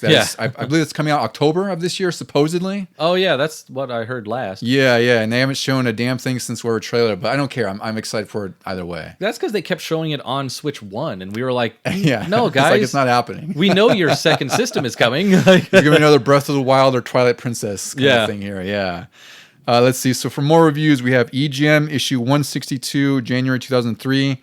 This got 3 reviews, and all of them gave it a 10. 10, 10, 10. And this got EGM Platinum, which didn't happen too often. I know the games off the top of my head. There was Halo that got all Platinum scores. This might be one of the first times in our series that we've been doing where I actually agree with EGM. Yeah. You're like, wait a minute here. What, they actually got something right? Yeah. That doesn't sound like them. Best feature. Well, I mean, here's the thing. I'll get into the review of what they said too, but there's a couple things that I think, actually, maybe it was the GamePro one that we'll talk about. That was the one where I had some issues with, yeah. So EGM, best feature, incredible new aesthetics, same great gameplay. Worst feature, and this is really a nitpick, right? Because this is kind of the nature of the GameCube control. They said control scheme can be bothersome. Yeah, I can see that. Yeah, absolutely. We'll talk about that too, because I feel like it's as good as it can get on the GameCube, right? But I can understand why. I'm surprised how smooth it felt on a GameCube controller with technically one stick, because the C stick was for your weapons. It's really just looking too, I think. If you could hold L and look around, if I recall, with the C stick. Yeah, but you couldn't really pan around with it. Yeah. So EGM said that I never thought it would turn out like this when they're talking about the first-person shooting perspective. I never thought it would turn like this, and they thought that the U.S. They never thought that the U.S. would make a first-person shooting Metroid, but they thought it would be passable. But it's like the best GameCube game they've played so far. Yeah, they know that it wasn't necessarily a typical first-person shooter, which I kind of agree with. It's an interesting point. I didn't really think about it this way. It's not necessarily a traditional first-person shooter. They thought it was more of like a Zelda-style adventure game because of the lock-on combat. And I could see that because you can't shoot all in all directions like you can. I think you have to hold L on GameCube, right, to pan around and shoot. But in general, once you click in the lock on, you're focused on that target and shooting it just like Z targeting in Ocarina of Time. Yeah, you very much needed. You do, and it helps a lot because all the sections of this game are confined. Like there's not very many open areas, and all 3 reviewers were just completely blown away. Like I said, they really didn't have any critical issues necessarily. Like I'm sure the stuff they mentioned was really nitpicks, but 10 out of 10. EGM didn't give it out like candy like some reviewers I actually still don't now today. Yeah. It feels like when they gave it a 10s, it was a pretty big deal. GamePro, I feel like this review might be the most contentious for us, even though it's not necessarily a bad one. They reviewed in issue 172. They gave graphics a 4.5 out of 5, sound a 4, control a 4, fun factor 4.5. Oh, I just read the first sentence you put on here. There you go. Oh God. A little more polish and shine, it would have looked better than Halo. And I noted, I think Prime has a much stronger art direction than Halo. Jesus Christ.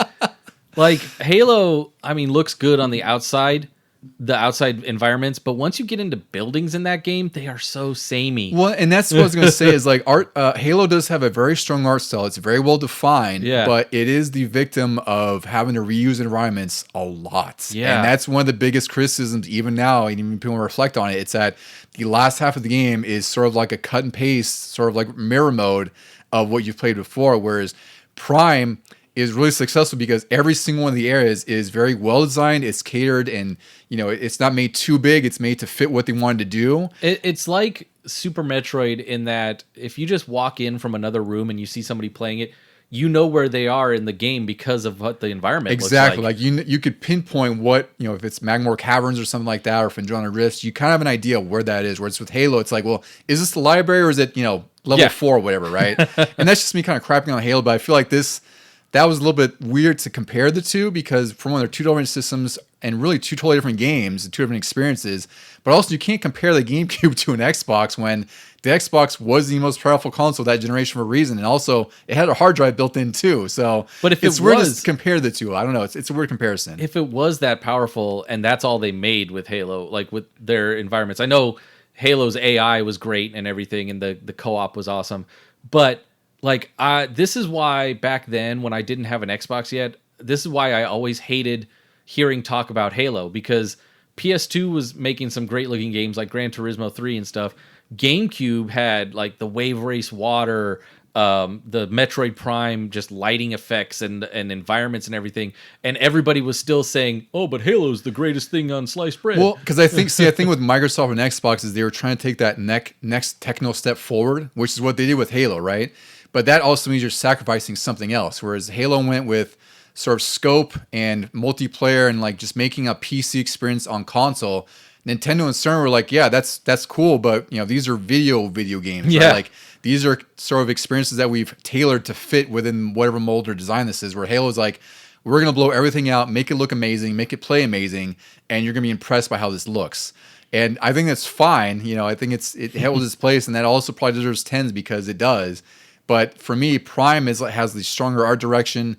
I just think it looks better just from first sight, right? Like if I look at plus the UI and the HUD and everything, like with her helmet, like it all just looks truly amazing. Like the attention to detail is just something that maybe Halo doesn't have necessarily, but Halo does have like all those technical beats, right? Like it has the grass that looks really amazing when you look up close to it. It has the bump mapping and the textures where it's like a 3D surface, right? Yeah. It looks fantastic, but as far as like art style, I think it's just Metroid Prime blows it out of the water.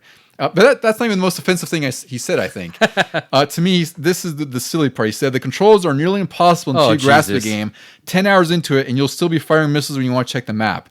Now, only if you suck at video games. That's my thing. I was like, this game... How did this guy or girl get a job at this magazine? It's really weird because to say that they're nearly impossible, it's crazy because these are streamlined first-person shooter controls. Yeah. Like they make it to where you can lock on.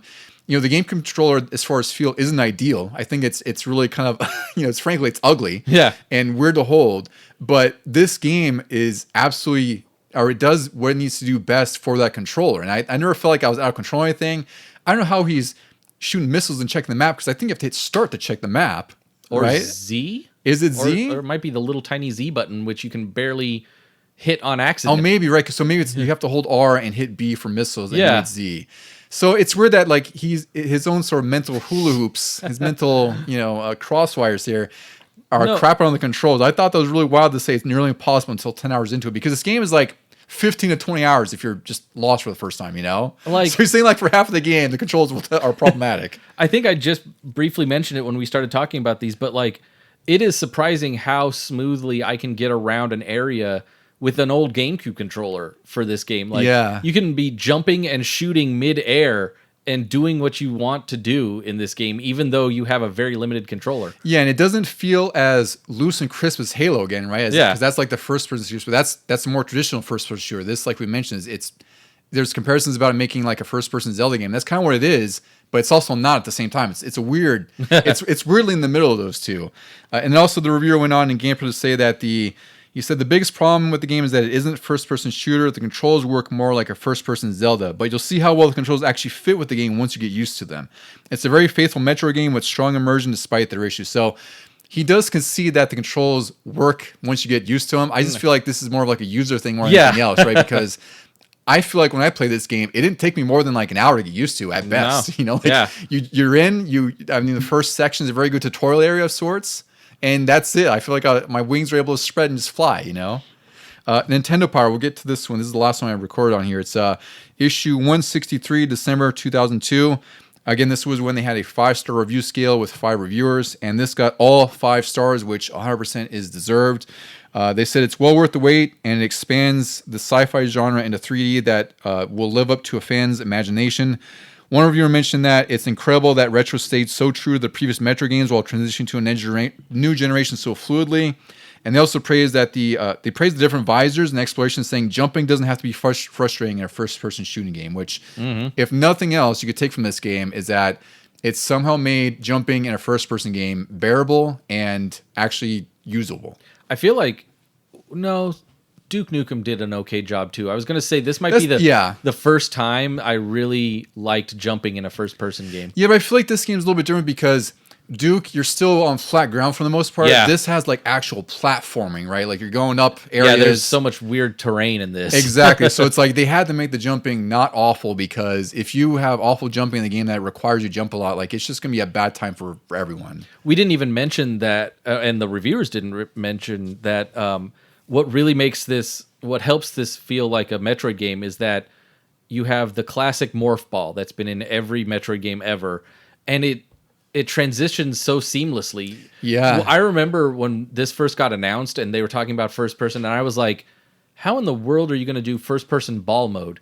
Like, is the screen going to be constantly scrolling because you're rolling in there? You're seeing it rotate as it comes through, like a casino roulette thing or something. Yeah. You're like, I don't know how to navigate here, but it was so awesome the way they did it. You just immediately jump out into third person and do whatever you have to do as a ball. Yeah, it works. It shifts to a third-person camera, and it's interesting because you get like these litter box bars on top and bottom for whatever reason to kind of make you more focused on the morph ball. And even that, it feels like Marble Madness or something. Like it controls really well. It's a little weird to get used to. Yeah. But once you get used to it, you're going down all the pathways and whatnot. You're blowing stuff up. I think the spider or the jump is in here too, right? And this is where they had these. They have a version of the spider ball where it's like that electromagnetic. That's what I'm thinking thing. of. Yeah, the mat on the rails. Yeah. So I guess now we can get into the game, Deucey, because I think we're just going to be glowing about this game more or less. But I absolutely love this game. It's one of my top GameCube games. It's honestly one of my top games ever. And a lot of that is because, like I said, this is what got me into really firmly planted myself into Metroid and the series itself. Because once I played this, I got lost. Yeah. There's a lot of things where, I'd say my biggest nitpick, which we'll talk about later, is sort of the collecting of the artifacts later to finish the game. But I was so immersed in this game because the music's really good. It's really moody, like Super Metroid. Yeah. One of the biggest things that this game introduced, and this was also suggested by Nintendo Japan, the scan visor. I think that's one of the coolest innovations in gaming because I feel like that's influenced so much after that. I was going to say a lot of games since then have done something similar. Yeah, so when you start the game, you go into the frigate, the Orpheon frigate, and you basically have to go kill the parasite queen that's in there. But really, it's just sort of like an investigative thing where Samus is looking around what's happening. There's like dead space pirates everywhere. They're like dismembered, and you have a new visor that's a scan visor. So what this does is it has like a filter effect over your screen. And then these little squares get highlighted on your screen, and you have to hold L to scan them. And usually there's like lore about like the game itself, or it's like space pirate logs about, or logs about the world, the Chozo. If you highlight like a dead space pirate, it kind of surmises what might have happened to him with a cool little X-ray of like looks like they were stabbed or something. Yeah, and I was just addicted to scanning every freaking thing in this game because of that. You can scan every living thing and find out ways of like killing the bosses. Yeah, it'll tell you weaknesses enemies. And whatnot. Yeah. And the reason I say it's influential is because games, like Batman Arkham, any game has like a detective mode or like sort of a sonar mode or some mode where you can kind of see through walls or scan things, it's because of Metroid Prime. Like this is the first game I remember where it did that, where it had that level of immersion where it's like you're now scanning the entire world and you're learning more about the game and the world through that. And it's totally optional. You don't have to do that if you want. You should though, because like you said, it's going to help you on some bosses because it'll kind of analyze their weak spots and whatnot and recommend what weapons you should use. And for me, you know, I loved in the Resident Evil series how you can pick up all the notes and the diaries and things to really learn about what's happening in this world. And this was that, but into the Metroid world that I had already loved. And it even, there are some parts where you're in like space pirate areas that reference what you already did on Metroid for the NES. Like they're like, oh no, we got wiped out in Zebes and now we're here on Talon trying to survive. And yeah, it's really cool because it almost, I don't want to say humanizes the space pirates, but it gives them a little bit more than just these, you know, these fodder that you're shooting and killing. It's almost like they have their own, you know, they have their own research, they have their own life going on. And this is like you said in Resident Evil, when you're reading like the scientists, you know, their diaries or something, this is sort of like the space pirates perspective. It's like they're on these missions and some are acknowledging like, yeah, we kind of screwed up here. Yeah. There's people dying around here. and others talk about you, like they don't reference you by name because they don't know your name. You're just this mysterious metal thing that's coming and slaughtering all of them. Which is really cool because that even adds more to like the Legend of Samus, where it's like they don't know who the hell she is or even that she's a she. Yeah. They're just saying like someone is throwing a wrench here, killing us, destroying planets. Who is this person? She's just here all the time. And it's great because it's almost like it's a loose connection, but also like the Ghost of Tsushima, where it's like Samus is almost like a legend that they know about and have seen, but they know nothing about her. Or like, was it Doomslayer? Like Doomslayer. In the most recent Dooms. Yeah. So this game kicks off with that, and then you lose all of your powers, of course. And just then, by a weird, like an explosion that knocks you on your butt, and suddenly you don't have anything. It's almost like a weird EMP thing, I guess. I don't know how that works. That was the dumbest version of, hey, I don't have my powers anymore. Yeah.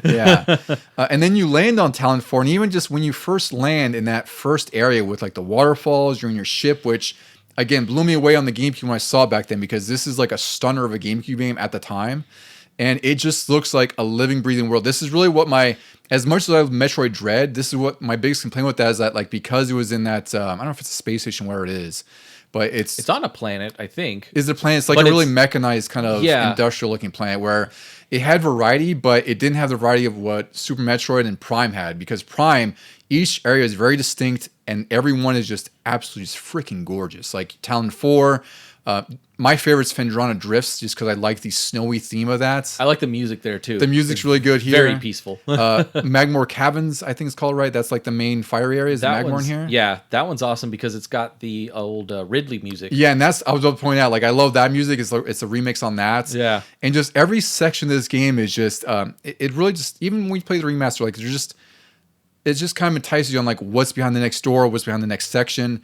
It's a really lengthy game as well. Like, I would say this is one of the longer Metroid games. I don't know if you have any experience with that. Well, yeah, I beat it back in the day, but to me, I mean, this was back when I couldn't afford a game a week or a game a game every other day. Or games didn't cost like $5 like they do now. Yeah. So I spent my time on this, and but I also got the guide on practically day one, I think.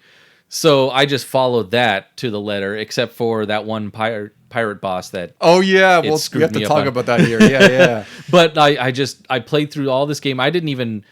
I knew Metroid games were known for giving you a better ending, or, you know, Samus in less clothing if you finished it faster. But I didn't even care with this. I was like, give me a 10-hour playthrough because I want to collect everything and I want to try to scan everything. Yeah, I mean, even now, like when I played this, so I played through this when the remaster came out, and I played through it all, and I loved every moment of it, except for some of the nitpicks we'll get to. And I started a little bit this week just to kind of refamiliarize myself, because it's probably been like a year where it's been since I played. And like, it's the same thing, just that beginning alone is just enough to get you into it. And every time I just find myself scanning everything, and then the way the game unlocks or gives you abilities, I'd say it's pretty well paced, because you're always discovering something new. And there's a whole bunch of other things, like you can discover new visors. Like there's an X-ray visor, which really helps because there's going to be space pirates who have like stealth camo almost. Yeah. So you can only see them on that. There's one that's like I think it's like heat, like a thermal one. Is it a thermal one? Visor. Yeah, isn't Yes. it where you could Yes, there see was. like they're highlighted, right? Because everything goes purple. Yes, Yeah, I remember that. That's right. So there's that, which also helps.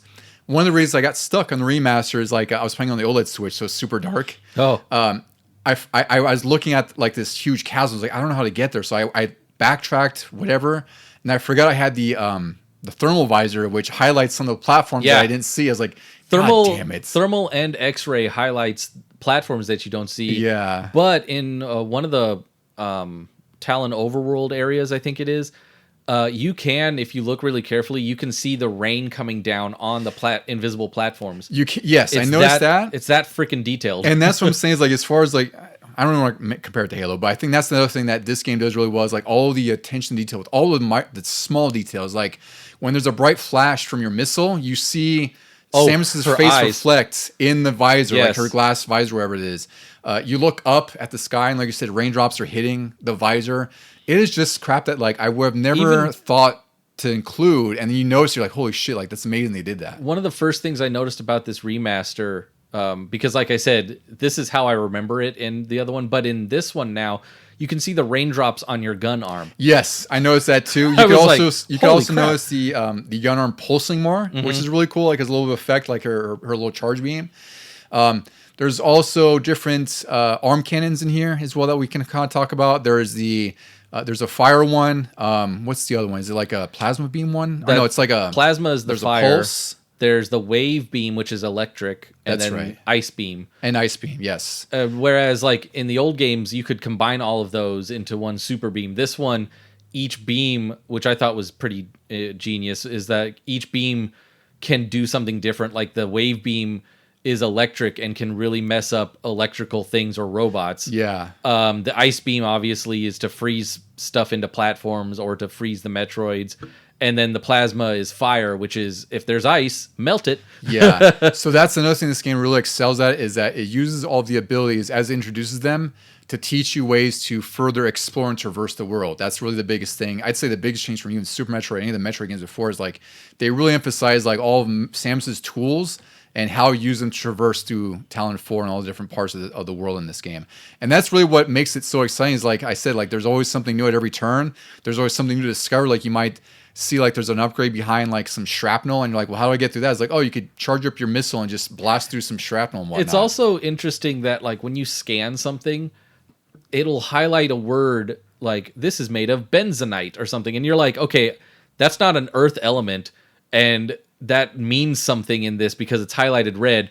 And then you find that like benzonite or chromium or whatever is like only destructible with a certain beam or a certain missile, exactly, or a bomb or something like that. It gives you these little contextual clues saying like you may have this now, but you're going to need one of your abilities or weapons to get through this or destroy this thing. And they don't just make it some earth alloy or anything like that. They're like, okay, we're still going to immerse you into this fantasy world, and you're just going to have to learn what that word means. Yeah.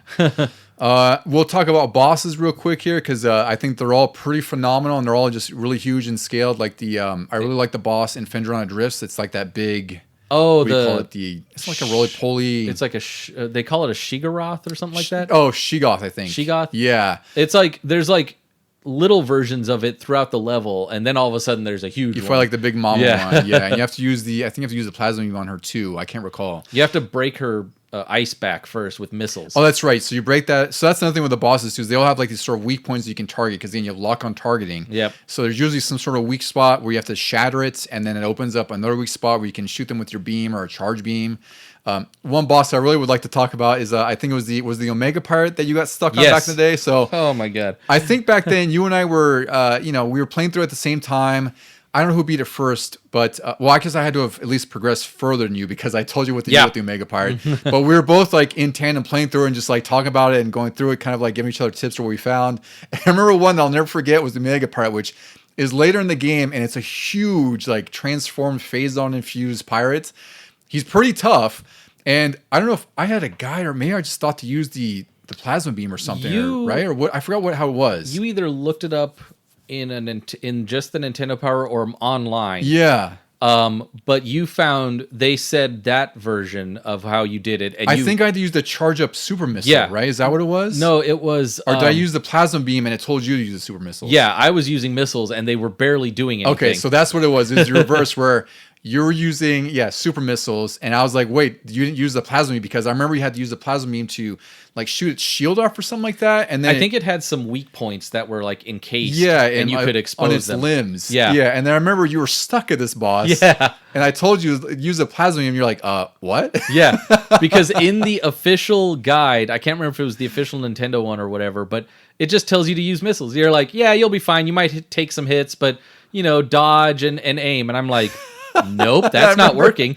And I remember because you told me it was in the guide. I was like, why would the guide tell you that? Like, and it might have been something too where you scan it and it might say to use plasma and fuse weapons. I don't know what it was. Yeah, I don't know. However, I discovered it, but I'm pretty sure that once I told you, like, oh, that was like way easier. I beat it like the very next try. Like, what the hell? So, we talked about how Fusion may not have memorable bosses. I think this game is the polar opposite, where most of them are memorable. You do fight Meta Ridley towards the end of the game. Actually, before we get to the game, I'll talk about my biggest annoyance with this game, which isn't a big annoyance, but much like the story says, you do have to collect 12 artifacts throughout the entire game to open up. You go to like this, I think it's like a ritual site or something, and that basically sort of summons Meta Ridley as you fight him, and then you go into the crater, which you then fight Metroid Prime. But getting those 12 artifacts, it's not that it's difficult, it's just they're riddles that you find that you have in your lore book. So you have to go through them and it'll say like, go to the top of this or where the sun shines, blah, blah, blah. And you don't even have all of the riddles No, you have to discover the riddles as well. And if I recall, a lot of them are like on Chozo statues and whatnot. So you have to scan them and it'll give you almost like a riddle or a legend or whatever lore piece to get you to that point. So once you collect everything, and I mean collect everything as in like your abilities and just that sort of have like the point where you can enter endgame, so to speak, you have to collect these 12 artifacts, and they're all over the world. They're not too difficult, and I feel like you really need a guide for this because back then, I don't recall if I had a guide. I probably just looked up online like anything else, like on IGN or whatever, GameFAQs probably back then. You might have borrowed my guide. I might have done that too. Eventually. Because that's really, I think that's my biggest pain point with this game. It's not even a big pain point. It's just, it can kind of suck to literally backtrack through the entire game because it's not like it'll say like, in Fendrona Drifts, do this. Like it might have a hint that it's in an icy area or whatnot. There's some that are a bit more ambiguous. Like there's some on Talent 4. I'm like, I don't know if I would have figured out it was there. Yeah, one of them talks about being in a tower, and then you go to that world, and you're like, there's like 4 different towers here. And some might require you to blast something open. So it's something where you really need all your abilities or all your beam weapons to use because you might have to use something to access it or trigger something. Like I think in one of them, like one of those towers, if I recall, unless it's another item, you have to like blast part of it open or something and it collapses or something like that, right? Yeah. So they're all, on top of it being riddles, they're also kind of hidden in some respects. So you might miss them if you're not looking too hard, if you're looking too hard and missing something you don't expect to be behind there, So that's the part that kind of sucks, but it's not even a big deal. I'd say like, look up a guide because it's helpful. It's weird, I think, because in most Metroid games, like in Super Metroid, you just had to beat the bosses and that unlocked the end world. And as you have proven, you don't need a high percentage of the collectibles. But in this one, you do need all 12, but they don't really tell you. They just say in the lore of things, oh, we sealed it away with the 12 artifacts. They didn't say like, oh, you definitely have to have all 12. You can't just have like 8 and we'll get you through there. And I think, and if I recall, and even when I did the remaster, I actually forgot you had to do that entirely. Oh, wow. Because I obviously I remember I had to do it when I beat it on GameCube back then. And then when I played the remaster, I was like, oh crap, I forgot about this. I forgot this is what I hated about the game. And I don't want to say hated, like that's a really strong word, but that's the part where the game kind of slows down for me because the pace is fantastic to kind of get you to where you need to go and advance you there. But when you're now stopping dead in your tracks to go find 12 artifacts, and I mean like all over the world, there's no real fast travel system. So it's just you're going to connecting elevators. So it's like if you're not thorough and you might have missed it, you're going to have to go back to a bunch of elevators and there's not like... And the 3D map in this is not the best. You have to get used to it. Yeah. It's really hard to navigate, I would say, especially at first glance because it's really good, but at the same time, it's kind of hard to control and get a proper view of things. Yeah. So once you get those 12 artifacts, then you fight Meta Ridley, who is by far, I'd say, the hardest boss in this game, and maybe one of the more difficult bosses in any Metroid game I've played, I think. I don't remember having that much difficulty with him. I don't know if it's because I read the guide on like what to do. He's a really long boss fight, But he what it is long. for me. That's why. Yeah, he's very, and you have to move. Like the final boss, Metroid Prime, is at one end of the hall, and you're at the other end, and you just shoot at it. Where Ridley flies around, and it's a full like 360.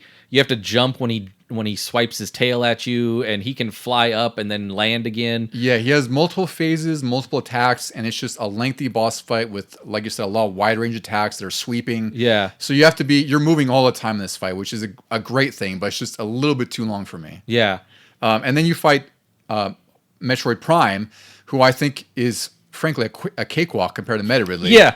Because like you said, it kind of is at one end of the room, and then you go into like these trackball little, I guess, like trenches and whatnot, and it goes over you back and forth. And like it's a much more manageable boss fight. I feel like is the Metroid Prime, she changes color, and then you have to change your beam to match that, which I thought was pretty cool. Like another good use of the different weapons. Exactly. So again, it totally utilizes everything you've learned throughout the game, because there's things like, you use your morph ball in there. I think there's a point you have to use the bombs. Like if something gets on you, I don't know if she sends out Metroids. I think you have to go up into her at something some like point. that. Yeah. So it does its best to make the last boss really feel like a last boss, and use all the things you've learned and all the abilities you've equipped since then. And that's it. You escape, much like every other Metroid game. Yep. I think there's an extra cutscene where if all items are collected, there's an extra scene that shows Prime reconstructing itself to look like Samus, which leads into Metroid Prime 2, which unfortunately I've never beaten. I know that one's really long because I put a lot of time into it back then, and I really wish they would re-release that on the Switch, because I would love to actually play through that game from beginning to end. Yeah, that's another one I got a good way into, but I still think there was like a ton more that I never experienced, and I have a guide for it. It played on the Zelda trope of a light world and a dark world. Yeah, and I think that's kind of what, I'm sure there's stuff that distracted me, but I think that's also what I wasn't totally warm to at the time, because you also had like your health draining, if I recall, the entire time. You had to go in like these little sort of lantern post things. There were like these pockets of light. Yeah. Until you got the suit that helped you traverse that land. Oh, okay. I forgot. I don't even know if I got to there then, because I put a lot of time in that too. At least it felt like, and like I know it was a significantly longer game, at least from what I had read. Yeah. But overall, Metroid Prime, this last run through, I forgot what the iron percentage was, but I think it took me like 12 and a half hours on the remastered version.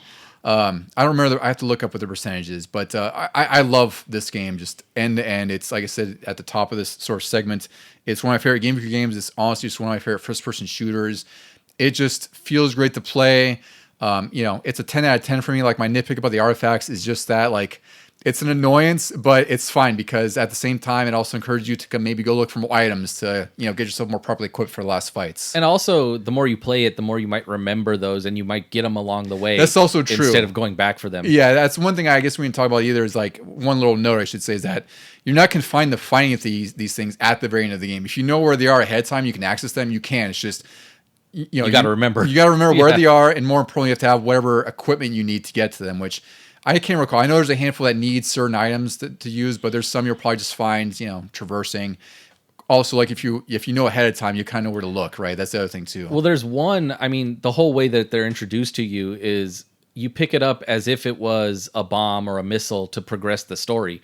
So that's when you start to notice, like, oh crap, there's going to be more of these. Yes, 11 more. Yeah. And then you can beat the game. Yeah. I'm looking forward to playing this more now, because when I first got the remaster, it was impossible to see. It was Doom 64 levels of dark. It could get real dark, because like I told you, I played on the OLED, which is even worse. Yeah. And I felt really stupid when I was like totally stuck, and it was because I could not see even a hint of those platforms, because I didn't have the correct visor on. Yeah. And I was like, oh, geez, now I have to remember to do that. So at least now, since I've been playing it on the Switch too, I'm like, oh my God, I can actually see in a room that's dark. Even though it has the little fireflies, I can see without them. And I can finally get somewhere. I think I'm stuck around the Fendrana Drifts. Like, I can't remember where to go. I just got the space double jump thing, and then that opens up so much more. It does. It feels so good to use in this game too. Yeah. Yeah. I start using that for regular basic jumps just to be safe. I do all the time. It's just forced to happen. Like, I just make sure. Like, the worst I can do is overshoot it or not. I might hit a wall or something. Yeah.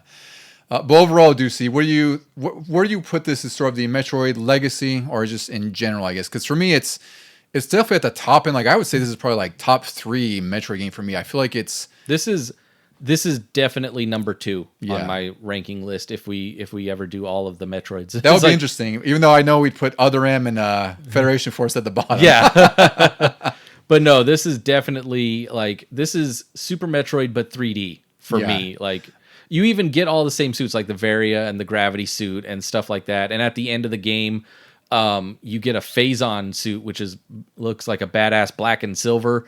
And you get the Phazon beam, which is basically like that rainbow super beam from Super Metroid. Mm-hmm. So yeah, it really feels like they were like, okay, well, let's do what we already know, but make it bigger in 3D now. Yeah, it's interesting when we're talking about both Fusion and Prime here that, Fusion, at first glance, you would assume that should be closer to Super Metroid because it's 2D. It looks like a 16-bit Super Nintendo game. Yeah. But they made a concerted effort to make that the sort of anti-Super Metroid, whereas Metroid Prime is Super Metroid, but all in 3D. Yeah. Like it is they definitely took inspirations from, again, like the atmosphere, the music, because, there is music in this game, but a lot of it's, it's sort of atmospheric. Like it's not really melodic in any sense. Mm-hmm. There are some melodic sections, but a lot of it's just sort of like in the background, kind of adding to what you're seeing in front of you. You're like, this feels like a forest would naturally be playing this music in my ears. And again, like the art style is just insanely stellar in this game. Like I just can't gush enough about it. Like it just looks so good, and